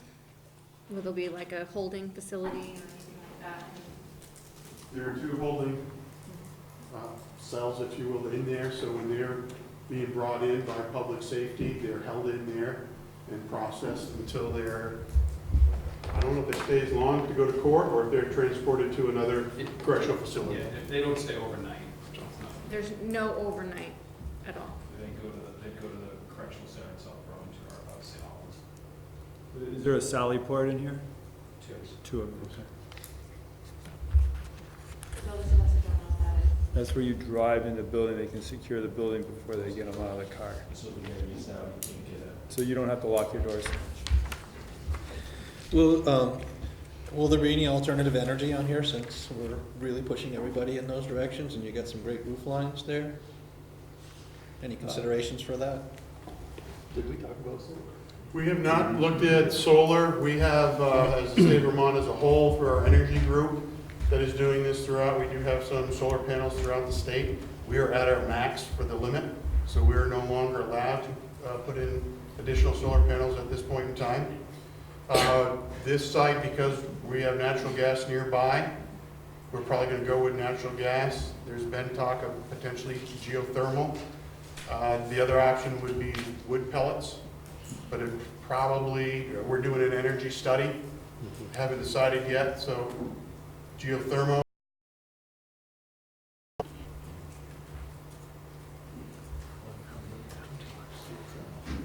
I'm curious, under traffic, so staff is not recommending a traffic study. Any particular reason why? Well, V-Trans just did a big traffic study for the park and ride, so I would presume that it would apply to this as well. And Did it include trips from the police bear? no, I think the recommendation in here was for them to submit trip generation estimates, but not to do a traffic study other than that. Typically, 75 trips is the threshold at the state level to do traffic study, and if there's 70 employees here, that only takes 5 more, public to come in to trip that threshold, so. I think the self-storage didn't need traffic. I mean, this seems like enough of a generator on a busy road that it would be helpful to see traffic evaluation. Now, when you guys open this facility, you're gonna close the one that's inside the Beltway, right? That is correct.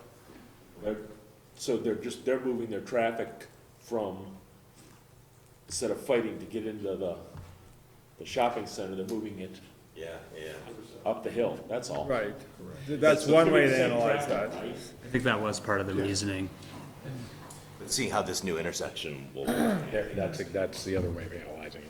Yeah, make sure you tell VDOT you want the nice big white slashed lines at your entrance space, so people won't try to park on there when they're stuck in traffic.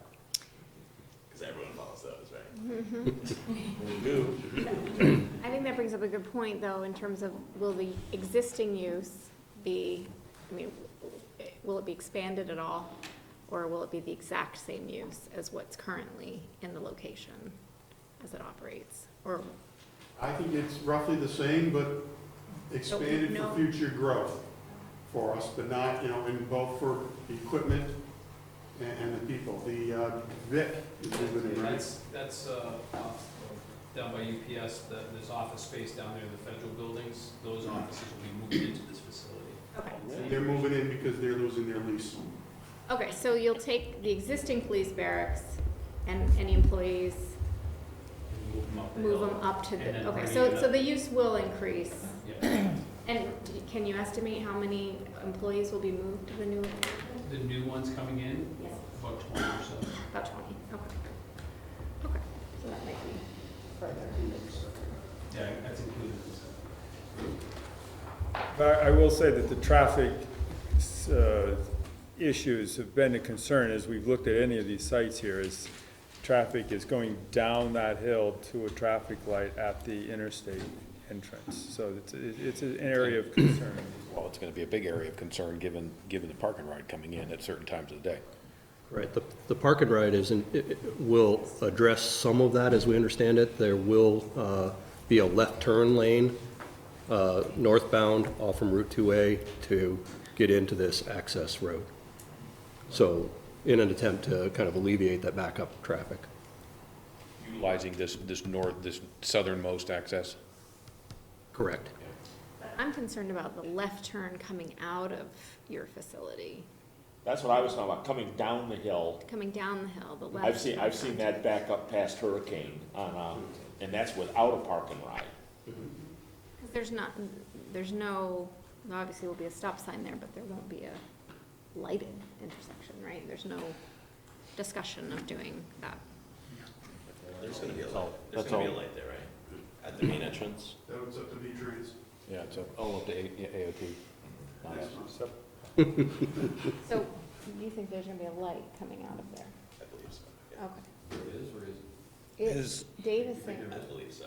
Maybe it may ask the project manager. Scott Burbank.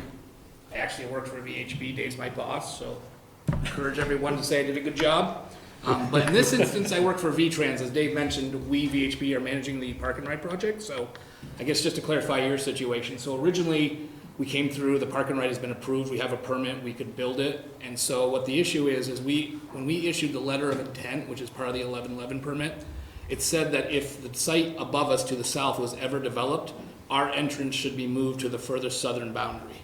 And so we were at final plans in our development process, and BGS purchased what was Exit 12 LLC property. So we stopped, time out, we talked to our executive staff, our secretary, and the decision was, wait, why build something here on Ray Ramsey's property line when you knew that as soon as this facility went in, you would have to close it, construct a frontage road, and then build it up here, right? So that doesn't make a lot of sense for us as an agency. So we relocated our entrance so we go further to the south and over. So we have a right turn lane. So if you're coming southbound and you go under the bridges, there's gonna be a right turn lane across from Hurricane Lane. But if you leave, you have to go up to the frontage road and exit.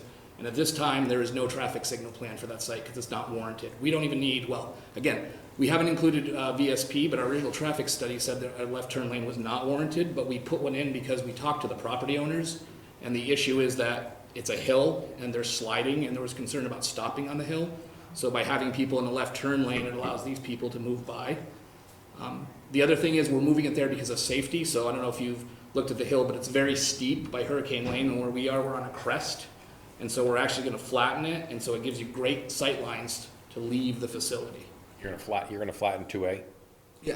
I mean, minimal, because there's only so much you can do there, but we are gonna, it's a crest, so it's Yeah, there like is. this, and Yep. we're gonna cut it down. I mean, 6 inches, not much. So you get better sight lines out there. So that's the intent. So at this point, the traffic study does not warrant a traffic signal. In fact, without VSP, we don't need a left turn lane, but we're doing that for safety. But if Ray Ramsey ever develops, now he's planning, in theory, a convenience store and hotel, I mean, that was the talk last time, that would trigger the addition of this traffic signal. As the state police trips could also trip the. Yeah, they could, yeah. where's the ridge? It's down where the parking lot. Park and ride preview. Yeah, so see you all in 3 weeks. It's not on these. Oh, yeah, It's this one, that's the parking lot. but isn't this the parking ride lot? Well, where's Ray Ramsey? And he, So just to sold, I think confirm, the Ramsey property is between the VSP property and. That's and the correct. parking lot, So right? when we Yeah. purchased, Right. we've subdivided it, there's 3 properties now. One is the state of Vermont, V-Trans, and the other 2 are Ray Ramsey's. And Ray Ramsey is between us and. Yeah, they've been in and out of the, in front of the So board this a is couple of not times, but reflective of previously. it is as of now, But but, All right, well, it so- sounded like you subdivided, yeah, so it is Questions, not. questions from the board on any of the topics we have covered so far?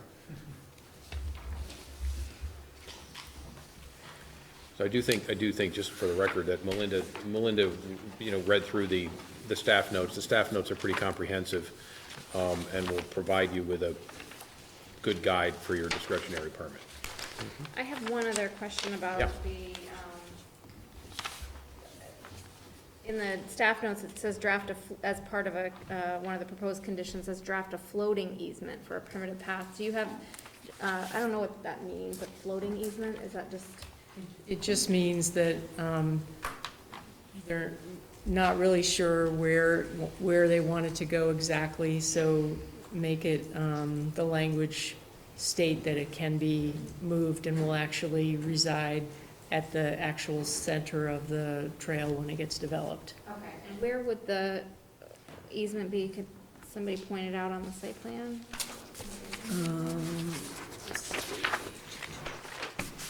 Is it shown? So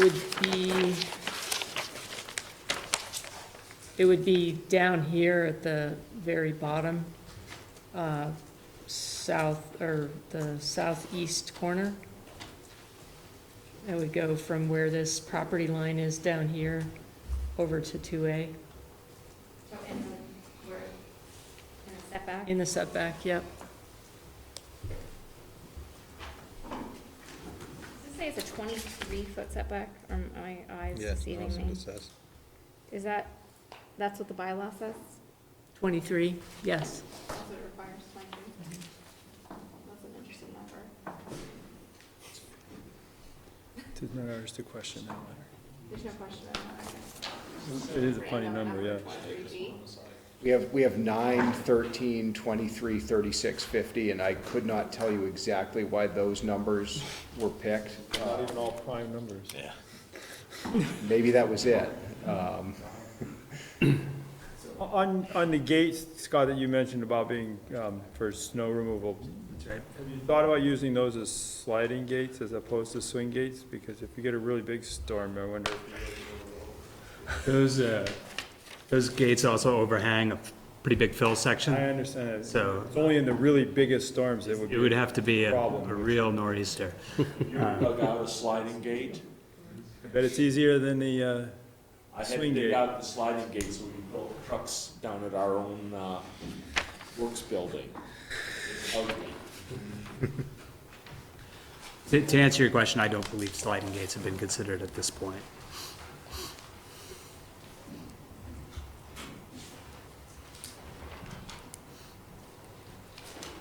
Anybody want to tackle the porous pavement discussion? No? I'd love to see your, yeah. Did you say you had some literature on why porous pavement wouldn't be beneficial? Right, I could cite some, what we call removal efficiencies for total suspended solids and total P, phosphorus, for a practice like a gravel wetland versus just doing porous pavement and no practice, which is what is typically the alternative. Engineers on this board are satisfied, You don't want porous We've already pavement. been there in that analysis. V-Trans has been in front of us No. before You don't- on this you don't. exact Save yourself topic at the this time. location. Okay. Refer to my Yeah, colleagues. you don't need to do that. I'd like to come at it from a couple different ways. It's covered. Yeah. Anything else, any other questions by the board for the applicant?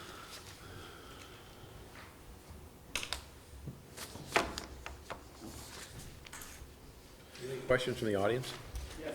Sir, if you'd state your name and your address, please. Doug Williams, I'm the adjacent property owner. Currently, my view from my backyard is woods with mountains in the back. This will be my future view from my backyard. There's several mentions about you trying to save wooden hillside protection. This is all I'm gonna see is they're digging all the woods out between my house and the police barracks. Do you live just to the south? I'm the south property owner. Talking about 100 people working there, adding 100 people working there. Right now, between 3 and 5 o'clock, the traffic is built up past my house. A lot of times past Walker Hill. What's the other? Yeah, just, those are my comments. You talk about porous pavement. You dig a hole 2 feet deep and you hit water in my backyard. In fact, there's standing water. The north side of my property is a deer trail. We sit out there and watch the deer out there several times a week. So what is there anything to be done to protect, my property value is gonna drop dramatically when I have this in my backyard. That's my comment. Are you, Doug, are you on the corner, which, your property abuts this property? Yeah. Okay, all right. 3348 St. George Road.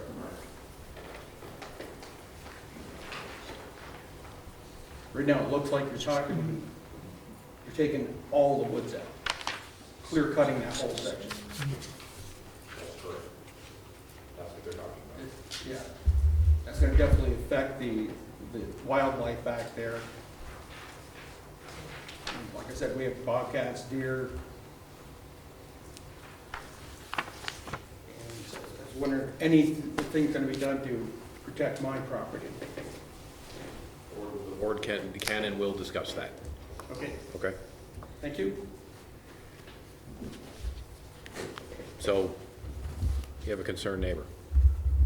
So can you take into account his property south of yours? And when you come back for discretionary permit, address the buffer between his property and yours in a kind of an aggressive manner? And he's right. He's gonna have an awfully big facility sitting right next to you, right next to him. So let's see if we can address some of his concerns. Other questions from the audience?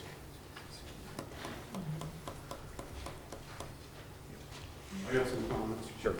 If I may. Going down through your list here, continuing more on the 4413 statute, and looking at your handicap accessible parking rules and regulations, and most of the people that work at this facility are ambulatory and are driving a cruiser or another public safety vehicle or other type of vehicle that works for the state of Vermont. So they're driving in and out and cannot be impaired handicap-wise. And so just looking for the public parking area to have 2 handicap parking spaces, and then the one in the lot down below to have 1 handicap parking space. I think your regulations are higher than that, but again, a lot of our people are driving cruisers or other law enforcement type vehicles or maintenance vehicles. So let me just interrupt you for a second. You started out by quoting this. Are you telling me that you're exempt from the ADA? No, we're not exempt from ADA. Then you really shouldn't be quoting this to me. No, I was just, Okay. there's more to it, but I was just, Let's be careful with that, okay? I understand that, I don't want to get beaten to death with this, I- even though I am bound by it. But I'm only going to be bound by by the parts of it that do tie my hands. no, I agree with Okay. complying with So ADA, and it is out. we will consider that. That is, I agree that the parking that I'm requesting for less handicap parking is not part of 4413. You do have full control over parking. I agree with that. No So problem. then you would be requesting, you're talking about draft recommendation 3G, handicap accessible parking in compliance with WDB 14. Is that, so would that be a reduction in the number of ADA spaces pursuant to that chapter? What the applicant is proposing? I haven't- 2 in the public parking and 1 in, The secure parking down below on the north face. I think Sounds about right for ADA it does, but I think that your parking regulations were higher than. So at 51 to 75, we require 3 ADA. So I think we're pretty close.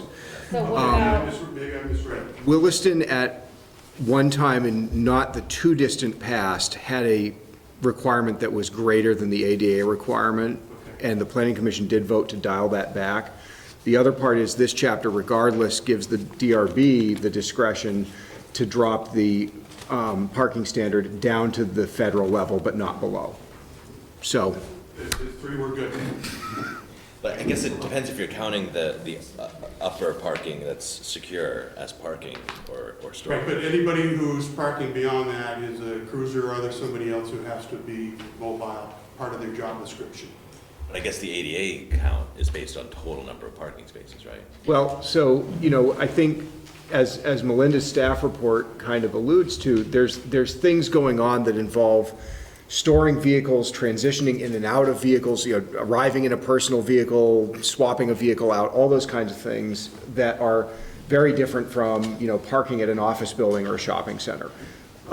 So I would encourage the board to, when you look at a facility like this or any other in town, what part of this facility is generating a requirement for parking that's similar to the way you would look at, any other office building? And what part of it is they need pavement to put vehicles on because there's a vehicle storage element. So we did a plan with, I think it was P&P Septic.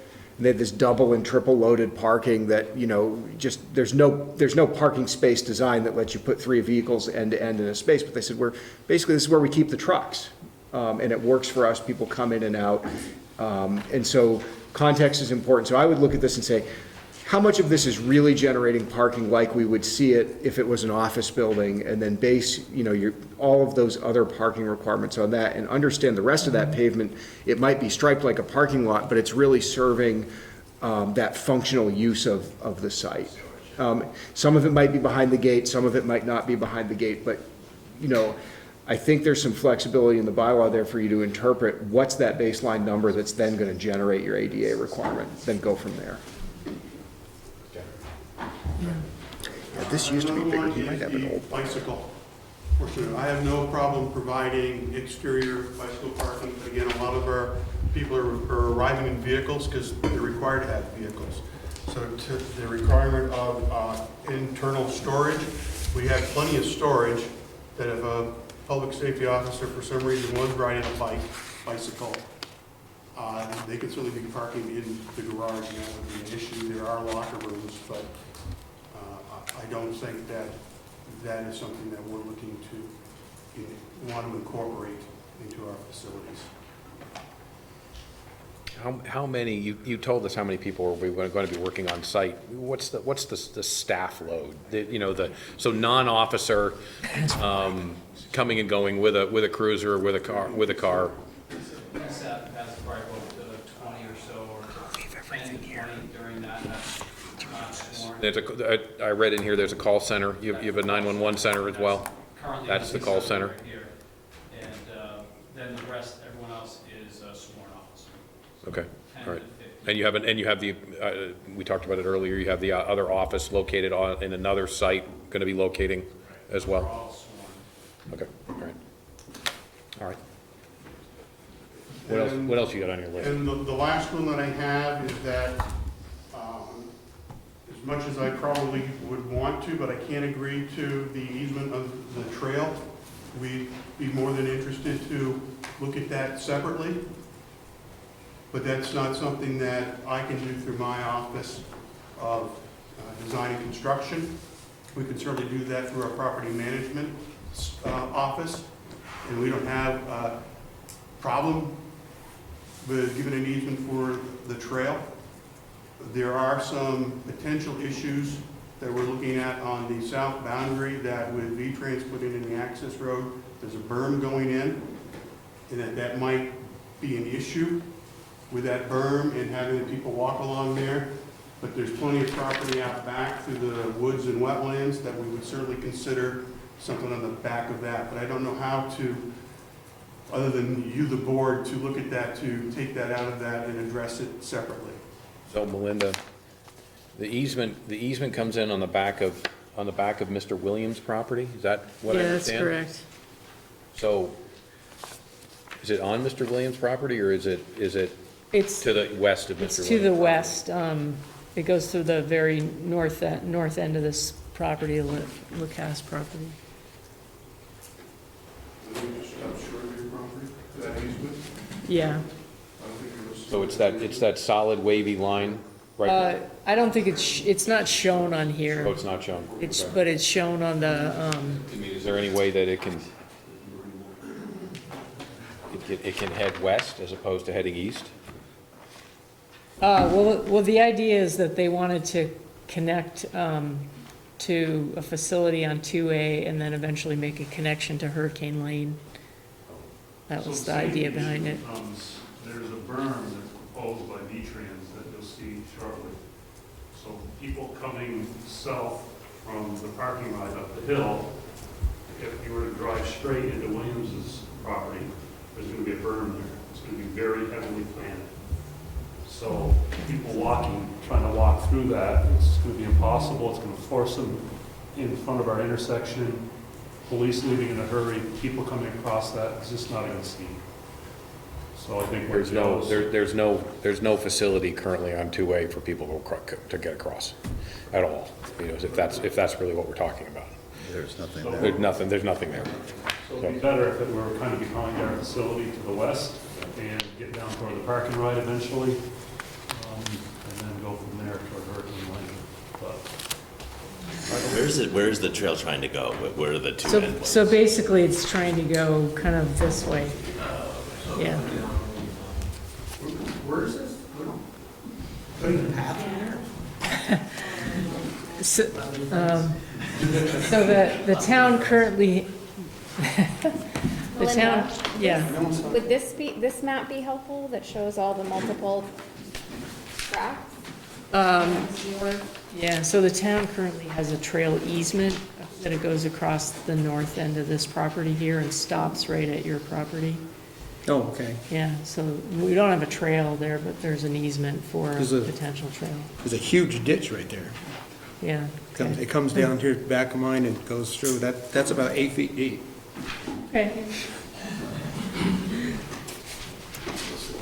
Okay, all I right. don't know how to take that out of there, but we're willing to entertain it to the west of our building, on the westerly side of the site. I just don't know the avenue to do that to. If somebody wants to send me a letter, I can start that outside of this. Okay. All right, we'll talk about it. Anything else? No, that was it. Thank Okay. you.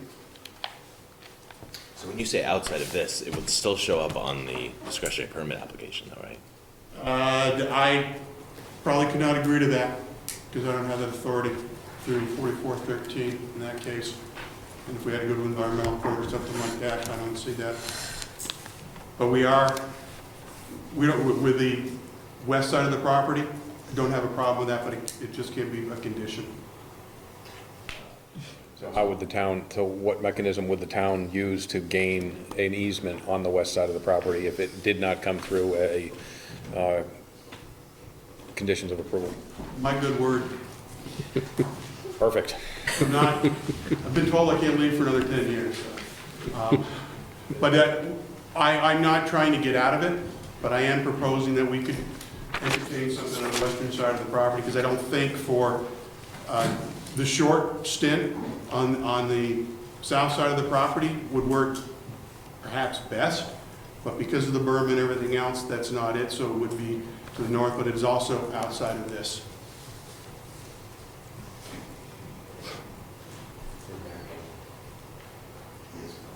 Matt had class? Yeah. Okay, all right. Any other questions from the board? Anything else from the audience? Actually, I do, the concrete foundation that's there, is that gonna be removed or stay there? From the slaughterhouse? Yes. Yeah, it's gone. Oh, it's gone, okay, I saw it. Or on no, the it will be plan, removed. yeah, it will be gone. I think, I don't even know if it's there now. I think it may already be gone.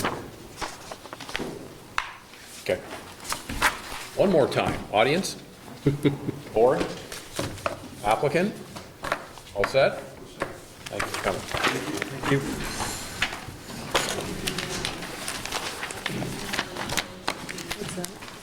Okay. We're going to close DP 20-13, the pre-application for the State of Vermont Department of Buildings and General Services at 9:05.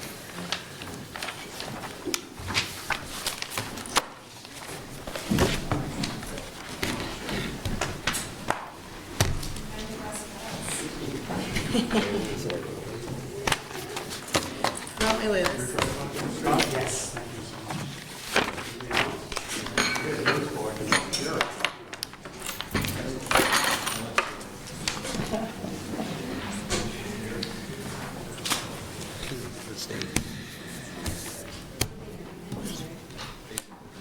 Configuration of Route 2. Welcome back. Thank you. Check it out. Going to reopen DP 20-09, Brian Cairns and Vermont Home and Marine.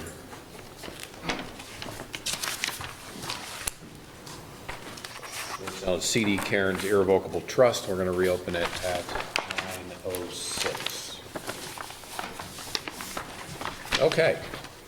For the record, names and addresses, please. Andrea, oh, sorry. Please. Andrea Dotolo, Trudell Consulting Engineers, 478 Blair Park Road. Brian Cairns, Cairns Brothers Realty, or CD Cairns Revocable Trust, 45 San Remo Drive, South Burlington, Vermont. Great. Thank you very much. Emily. This is a request for discretionary permit to reconstruct a 70 by 45-foot portion of an existing building located at 323 Industrial Ave. This project was opened and continued on September 24th. The DRB made the following requests for the revised submission. The DRB's requests have been shown on the site plan, and they have provided building elevations as well. For brevity, they're not making any changes in their continuance to the building size. They have added that the structure is below the 36-foot height requirement. The setbacks have been shown on the new site plan. A lot of what this project was about was showing the existing nonconformities on the site. Some of the existing structure that's being rebuilt extends into the setback. Some of the outdoor storage, sales area at the front of the parcel on existing pavement extends to the setback. Those areas can be approved as proposed because they're existing non-conforming. Landscaping to the north parcel boundary, that's also existing non-conforming. The applicant has identified that those boats will be brought onto their property. They do own both properties, but that landscaping will remain existing non-conforming. Outdoor lighting, they have submitted a revised lighting plan, bringing all fixtures into compliance. Last time they were showing a maximum illumination of 12-foot candles. That's reduced to 4.7, which is below the 5.2 maximum. Police and fire, or Public Works and Fire memos are included, and they had no changes. Therefore, staff recommends approval of this discretionary permit with findings of fact, conclusions of law, and conditions of approval as drafted. Thank you. Great, thank you. Andrea and Brian? Yes. So we came back with a few new site plans that are here to better visually represent what the site currently looks like and where we propose to keep it the same. So we do have this existing condition plan, and we have shown 35-foot setbacks from Avenue B, Industrial Ave, and Avenue C. When you start to look at those setbacks, you can see that the existing edge of pavement in the front of the building is 5 feet into the 35-foot setback. You can also see that the existing building up against Avenue B is about 5 feet into that 35-foot setback. We also showed a 9-foot setback on the rear of the property, which is the minimum required for a landscape buffer in that location, just so you can visually see what that setback would look like on the property. As we move forward, we are requesting to identify specific boat storage areas, and those are shown in the hatched locations in blue. Primarily, we're proposing that the boat storage stays in the same location, so we're requesting that we continue that nonconformity along the Industrial Ave 35-foot setback here. And that is simply just so that they can line up the boats with the edge of pavement and not line them up 5 feet off of the edge of pavement. We are definitely willing to maintain the boats off the property line. We've identified a 15-foot wide area to store boats in the back. Again, the building is being reconstructed in the same location, so it will continue to extend 5 feet into the Avenue B 35-foot setback. We're also requesting that the boat storage be allowed to align with the edge of the building. Also where they have some landscaping in their current edge of gravel here. Just to keep the boats in the same location, not line them up 5 feet off our existing edges. We have added some illustrative parking lines on the property. There's 11 parking spaces shown, 8 in the rear of the building that would be accessed off Avenue B. Those are all for employee parking. And then we have 4 spaces in the front. Those are simply in front of the existing office space. I don't think that this site has had too much trouble with existing parking locations. It's pretty obvious when you pull into the site, there's boats stored everywhere else, and you're gonna park directly in front of that office building.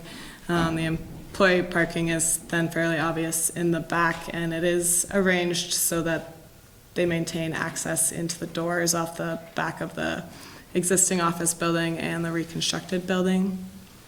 We do have 2 dumpster locations also proposed in the back of the office building. Currently, they're within the 35-foot setback in Avenue B, and we are proposing to screen those with a 6-foot-high dumpster enclosure. We've also showed 2 snow storage locations. The 2 existing green space areas in the front both have a timber curb on them, so they won't be accessible for snow storage. There's 2 large areas here that we have identified and should be sufficient. We also have included with this submission the building elevation drawings.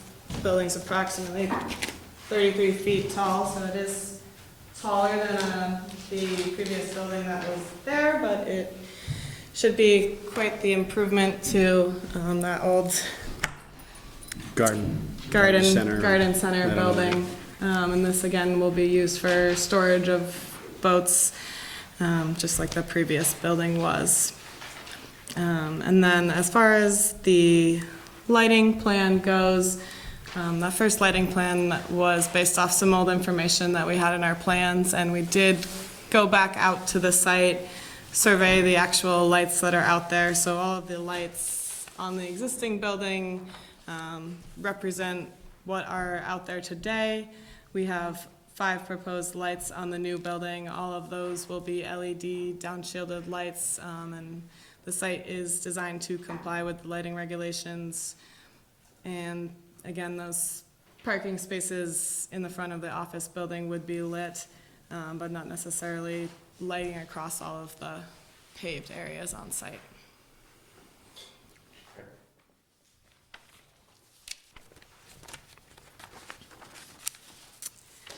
That's mostly it for me. I did want to just confirm that there's no bicycle parking requirements on the site for an industrial use. It was mentioned in the conditions, condition 8. Questions from the board? Is it a handicap space, one of the 4 that's in front of the building? Yep, so that handicap space closest to Avenue B, that last space, and there's a little extra room there for the access aisle. You're not proposing to actually add those spaces though, right? You're just showing. We are not proposing any striping, no, just showing that they fit there.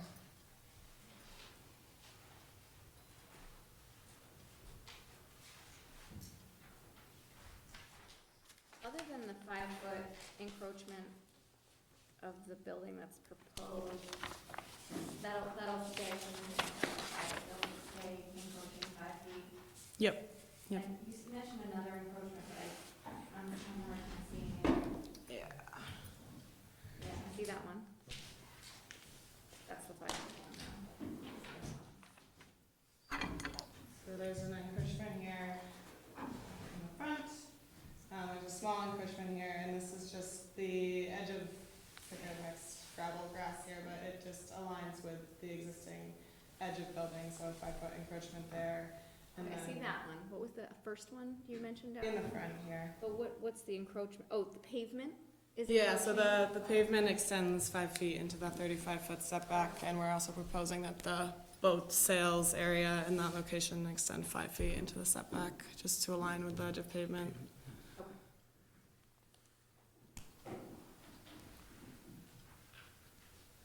Other questions?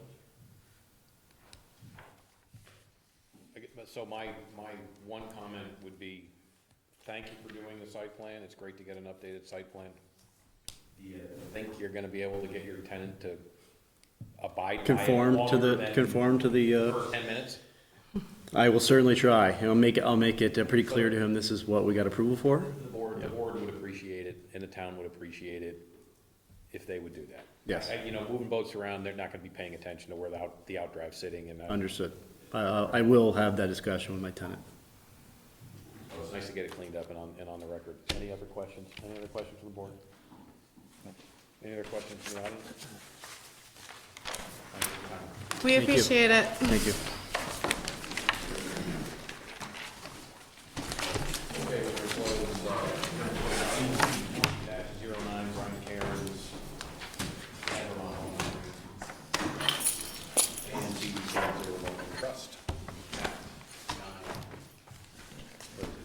17.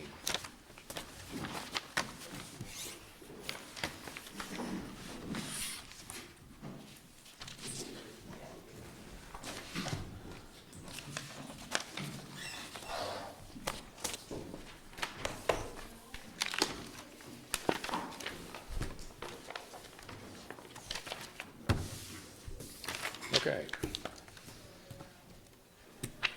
Next is DP 20-10 Casella Waste Management, Inc. We're going to open the hearing up at 9:18. Names and addresses, gentlemen.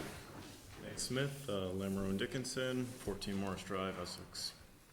John Gay, Casella Waste Management, 1855 Vermont Route 100, Hyde Park. Great, welcome. Melinda? Yeah.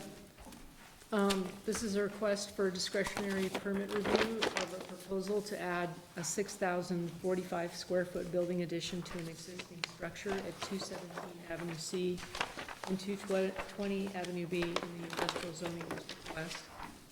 The property where the addition is proposed is currently developed with an 18,000 office and industrial building.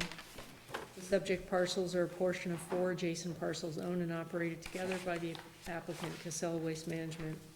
The applicant's stated purpose for the building addition is to accommodate the processing of cardboard and food scraps, compost.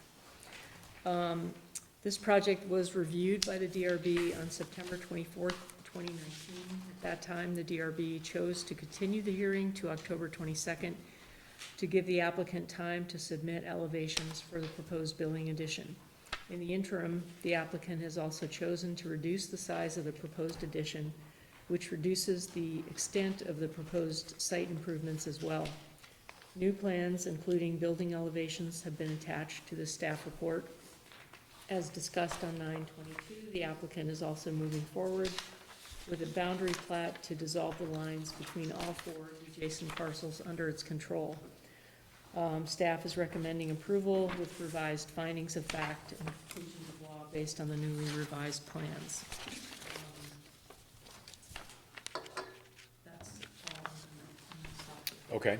Do you want to, you don't want to hit the highlights? I guess we can have the applicant hit the highlights or the changes that have occurred since the end. So Nick, why don't you go through the changes you've made, because there have been some significant changes. Definitely some changes in that. Hopefully you got the letter as well that kind of highlights the major points. Number one was the reduction in size in the building and the detachment of the building from the existing facility already located on the site. So we're looking at about a 6,050 square foot building as is shown. That was previously shown to be attached with an entry in between.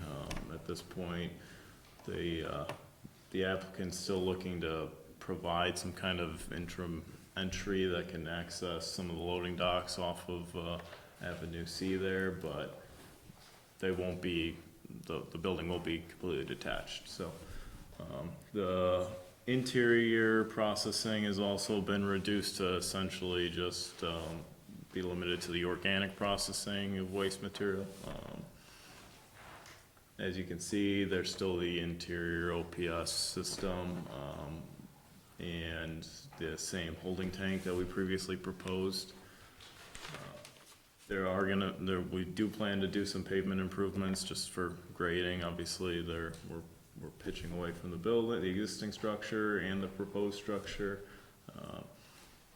We're gonna reduce the previous pavement that we're showing by quite a bit. And in general, we'll be reducing the impervious by quite a bit here.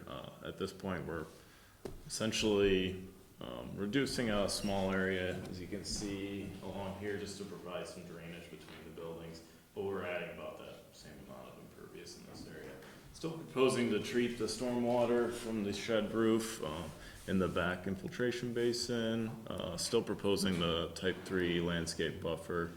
The outfall is essentially the same too with the dry wells below. However, there is no below grade loading pit any longer, so we did remove that previously proposed dry well, which was one of the concerns or comments by the Department of Public Works. We are also now showing water service to this building. The Thor processor, which is the organic processor, actually does use a small amount of water depending upon the organic material that's being processed. If you have too much solids or too much liquids, it needs to add additional water to it.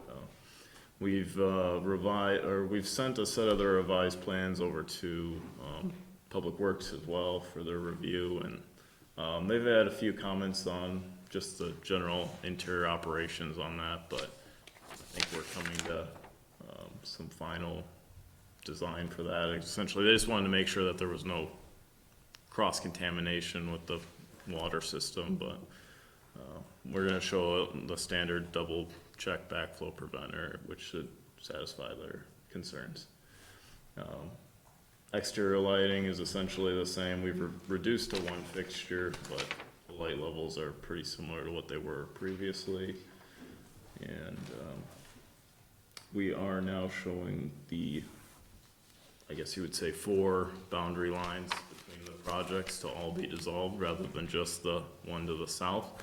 Although this building is fully on the existing parcel, it would be within one of the setbacks, and this is an easier solution as recommended previously. So, in addition, I did submit elevation views and standard material samples. Just some thoughts on materials, at least. I mean, it's just a standard steel siding, steel roof, and I believe those are all the major changes there. So, any questions? Right, questions? 12,000 square feet disappearing. Changing your process there or what? I think the contractor's number was a little off on their initial pricing, so. I see the architect knows that tanker drivers can't back into an enclosed space. He's got them driving in straight. Other questions from the board? Bless you. Anything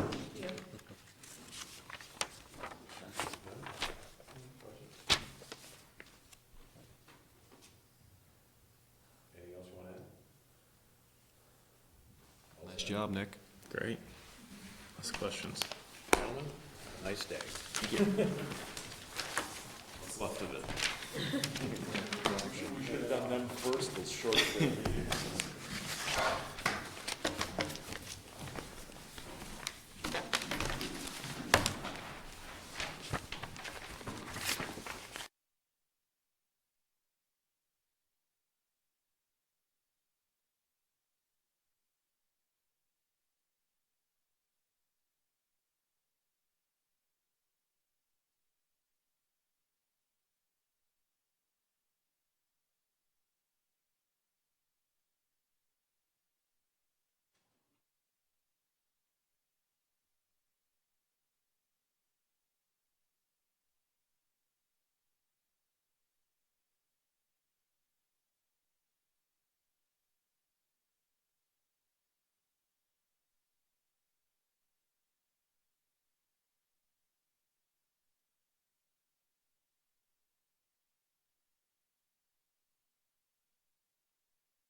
got that monster on?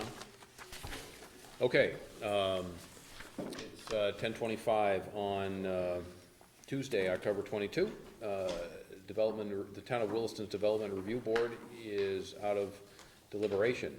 Do I have a motion for DP 20-07?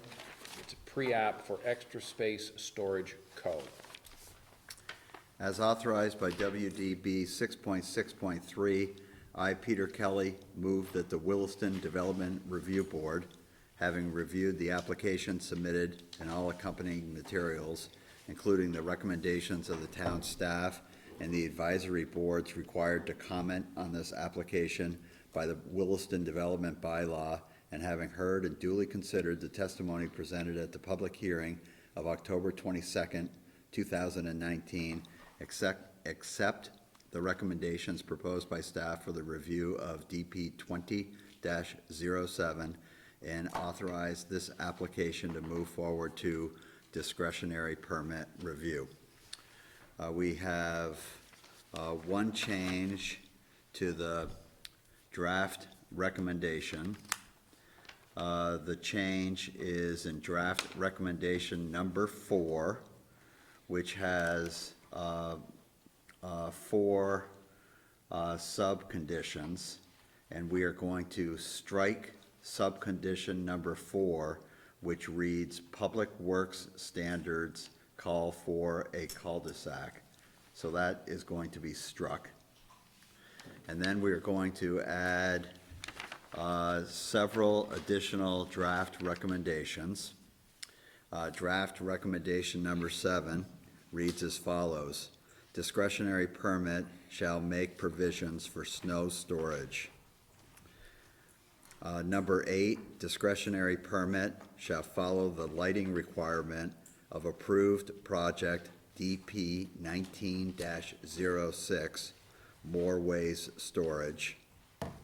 Discretionary permit shall, number 9, discretionary permit shall propose a building color scheme that minimizes the contrast between colors.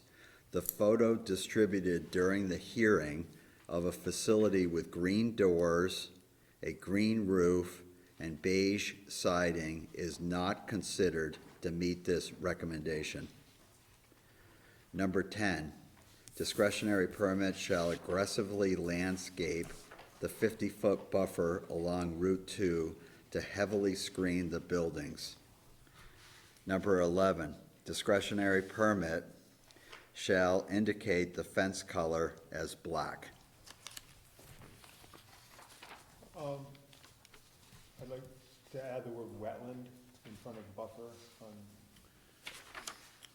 on. No problem.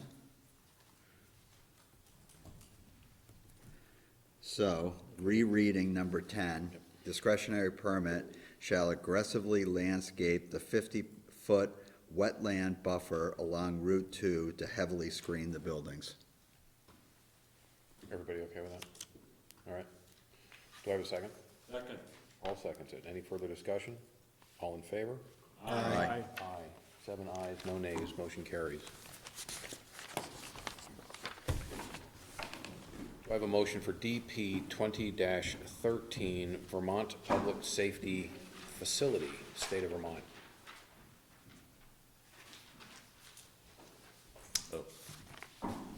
As authorized by WDV 6.6.3, I, David Saladino, move that the Williston Development Review Board, having reviewed the application submitted and all the accompanying materials, including the recommendations of the town staff and the advisory boards required to comment on this application by the Williston Development Bylaw, and having heard and duly considered the testimony presented at the public hearing of October 22nd, 2019, accept the recommendations proposed by staff for the review of DP 20-13, and authorize this application to move forward to discretionary permit review. With the following additional and modified recommendations. Recommendation L, applicant shall prepare a traffic impact study to evaluate the combined traffic impacts of the public safety facility and the park and ride. So this applicant shall remove the salt shed and access drive from the site plan. Letter N, the applicant shall document through multi-directional site renderings that the proposed project complies with WDB sections 34.8.5.1 through 34.8.5.5. 2025.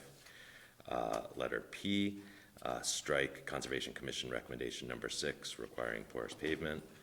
And letter O, the applicant shall pay particular attention to landscape screening between the subject parcel and the Williams property. Thank you. Do I have a second? I'll second it. Dave seconds it. Any further discussion? All in favor? Aye. 7 ayes, no nays, motion carries. Next is DP 20-09, Vermont Home and Marine, Brian Cairns and Cairns Revocable Trust. Do I have a motion, please? Yes, as authorized by WDB 6.6.3, I, David Turner, move that the Williston Development Review Board, having reviewed the application submitted and all the accompanying materials, including the recommendations of town staff and the advisory boards required to comment on this application by the Williston Development Bylaw, and having heard and duly considered the testimony presented at the public hearing of September 24th, 2019 and October 22nd, 2019, accept the findings in fact and conclusions of law proposed by the staff for the review of DP 20-09 and approve this discretionary permit subject to conditions above. This approval authorizes the applicant to file final plans, obtain approval of these plans from staff, and then seek administrative permit for the proposed development, which must proceed in strict conformance with the plans on which the approval is based. Do I have a second? Second it. Jill seconds. Any further discussion? All in favor? Aye. 7 ayes, no nays, motion carries. Next is DP 20-10, Casella Waste Management Building. Do I have a motion?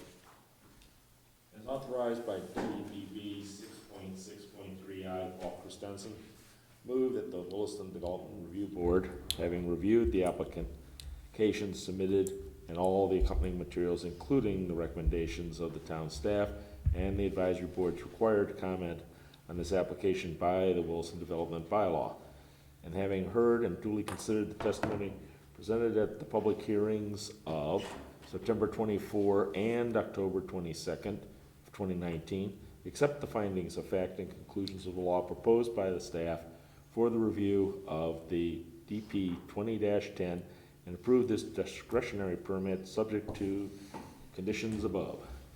This approval authorizes the applicant to file final plans, obtain approval of these plans from the staff, and then to seek an administrative permit for the proposed development, which must proceed in strict conformance with the plans on which this approval is based. Do I have a second? I'll second. Dave seconds it. Any further discussion? All in favor? Aye. Do I have a motion to approve the minutes of October 8th, 2019? I'll make a motion to approve the minutes of October 8th, 2019 as written. Just one comment that the attendees who signed in aren't listed, it just says the word names. I'll fix that. Okay, all right. Pete provided a motion to approve the minutes as written with that change by Dave. Do I have a second? I'll second that. Second, and all in favor? Aye. 7 ayes, no nays, motion carries. Do I have a motion to adjourn the meeting at 10:35? So moved. Interesting. Have a good evening. Thank you for coming. And the meeting on the 26th is officially canceled, right? 26th of November. Yes. There's nothing on it, right? Emily, no meeting on the 26th, right? Huh? No meeting on the 26th. No meeting on the 26th. Happy Thanksgiving. I'll be in California. Same to you. Scared him away. Who got that? Have my stuff, Bob.